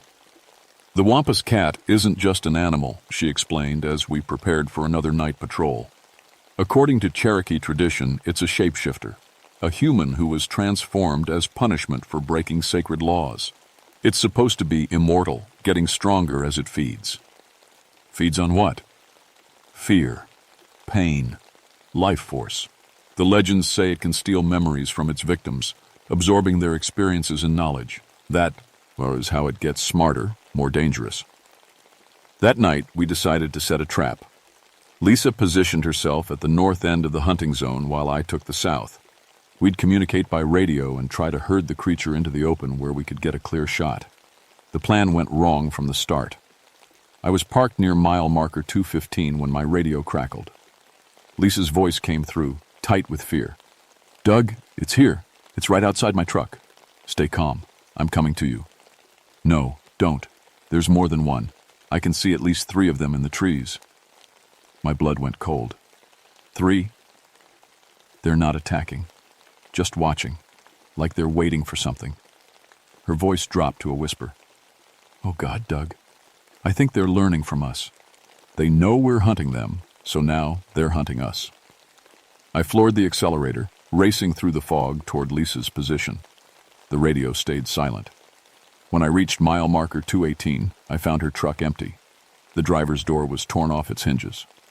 Claw marks covered the hood and roof. Blood stained the seat. But Lisa was gone. I called for backup, started a search grid, did everything by the book. But deep down, I knew the book wouldn't help us anymore. We weren't dealing with an animal problem. This was something else entirely. I found Lisa 2 miles up the trail, unconscious against a pine tree. She was alive but badly hurt. 3 deep claw marks ran across her chest, and her eyes had changed. They were more yellow now, more like the creature's eyes. "It spoke to me too," she said when she woke up in the hospital. "Showed me things. Memories from all the people it's killed over the years. Doug, this thing has been hunting on Devil's Backbone since the road was built, maybe longer. What did it want? To show me what I'm becoming." She held up her hand. Her fingernails had grown longer, sharper. "It marked me, Doug. I can feel it changing me from the inside. Like an infection." The doctor said Lisa's wounds would heal, but I could see the changes happening. Her reflexes were faster. Her night vision was better. She moved differently, more like a predator than a person. And sometimes, when she thought I wasn't looking, she'd bare her teeth like she was practicing how to use fangs. That's when I realized the creature wasn't just killing people. It was recruiting them, building a pack. I had maybe 24 hours before I lost Lisa forever, and after that, there would be 2 creatures hunting on Devil's Backbone. Then 4, then 8. I had to end this before it spread. I called Joseph Crow Dog at 6 in the morning. He was an elder from the Cherokee Reservation in North Carolina, someone Lisa had mentioned in her research. If anyone knew how to fight a Wampus cat, it would be him. "You're dealing with something that should have been put to rest generations ago," he told me over the phone. His voice was gravelly, weathered by age and tobacco. "My great-grandfather told me about this creature.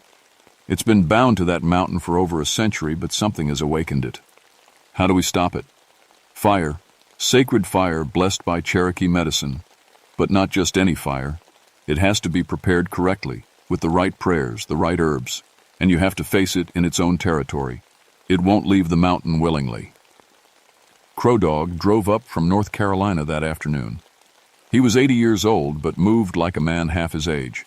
His weathered hands carried a leather pouch filled with sage, cedar, and other plants I didn't recognize.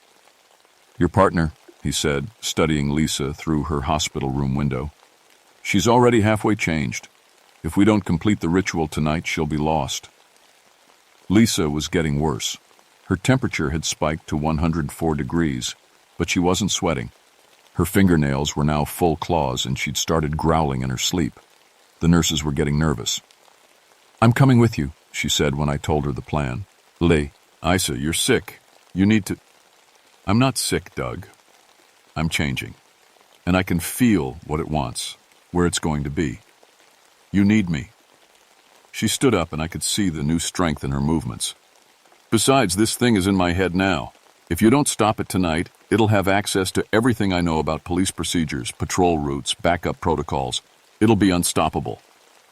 Crow Dog spent an hour blessing the sage and cedar, singing prayers in Cherokee that echoed off the hospital walls.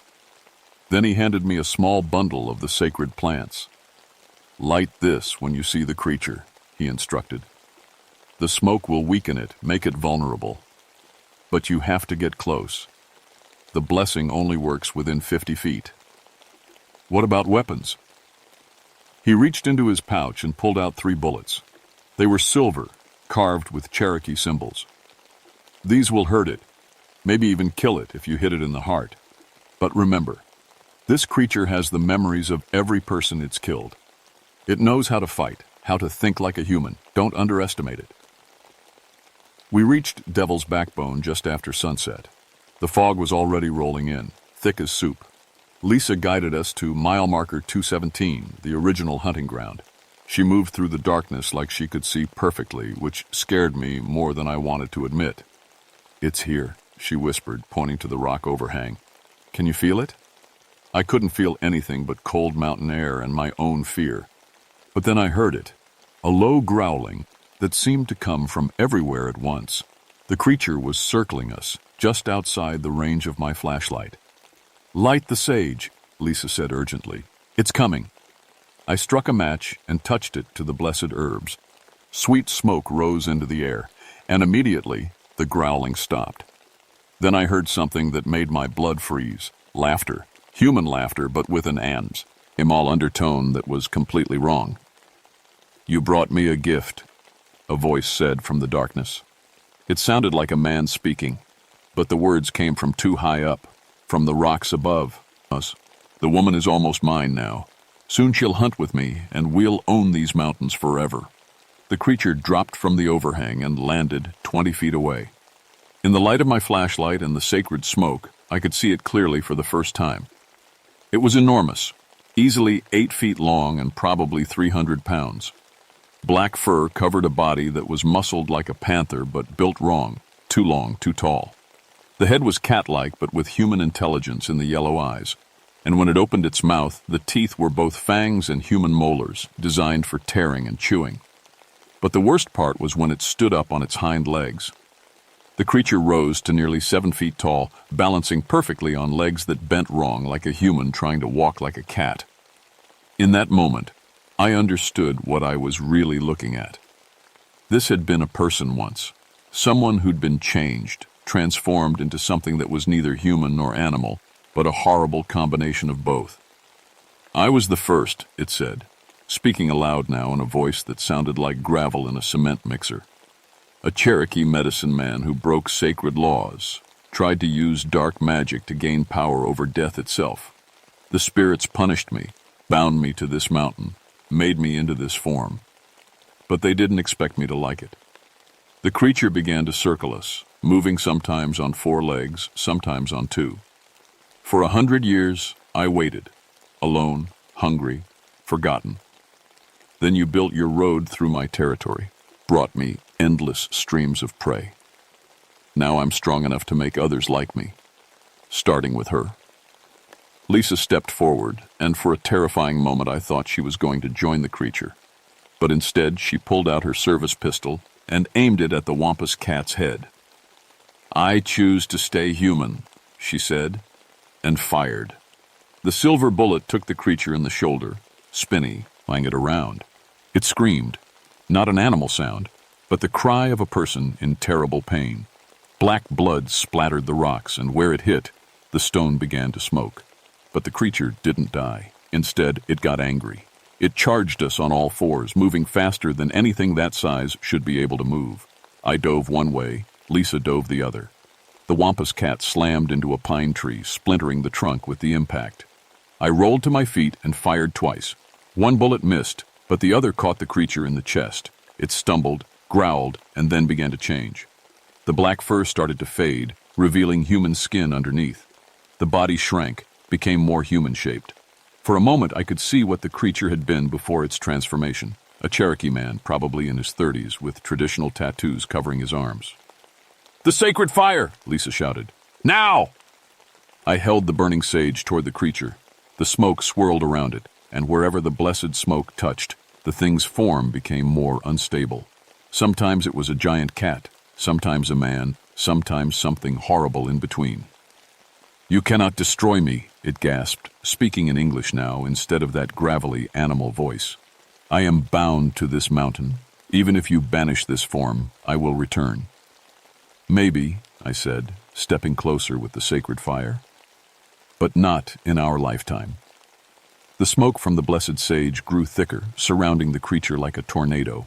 It began to scream, a sound that was part human, part animal, and completely filled with rage and pain. The yellow eyes dimmed. The massive body began to fade like morning mist. "I will remember," it whispered as it dissolved. "I will remember all of you." Then it was gone. Just smoke and the smell of burned sage and the sound of wind through the pine trees. Lisa collapsed against a rock, breathing heavily. When I checked, the claw marks on her chest were healing already. More importantly, her eyes were brown again, fully human. "Is it over?" she asked. I looked around at the quiet mountain, the empty road, the normal darkness that wasn't filled with glowing eyes and supernatural hunger. For now. We never had another supernatural incident on Devil's Backbone. The accidents stopped completely at mile marker 217. Tourists drive through safely now, never knowing what used to hunt them in the fog. But sometimes, on nights when the mist rolls in thick and I'm patrolling alone, I think I hear something moving in the rocks above the road. Something big, something patient, something waiting. Lisa transferred to another section of the parkway. She said she needed a fresh start, but I think the real reason was that she could still feel the creature's influence in these mountains. Some changes, once made, never completely go away. As for me, I keep Joseph Crowdog's phone number in my wallet, and I always carry a small bundle of blessed sage in my glove compartment, just in case the Wampus cat decides to come home.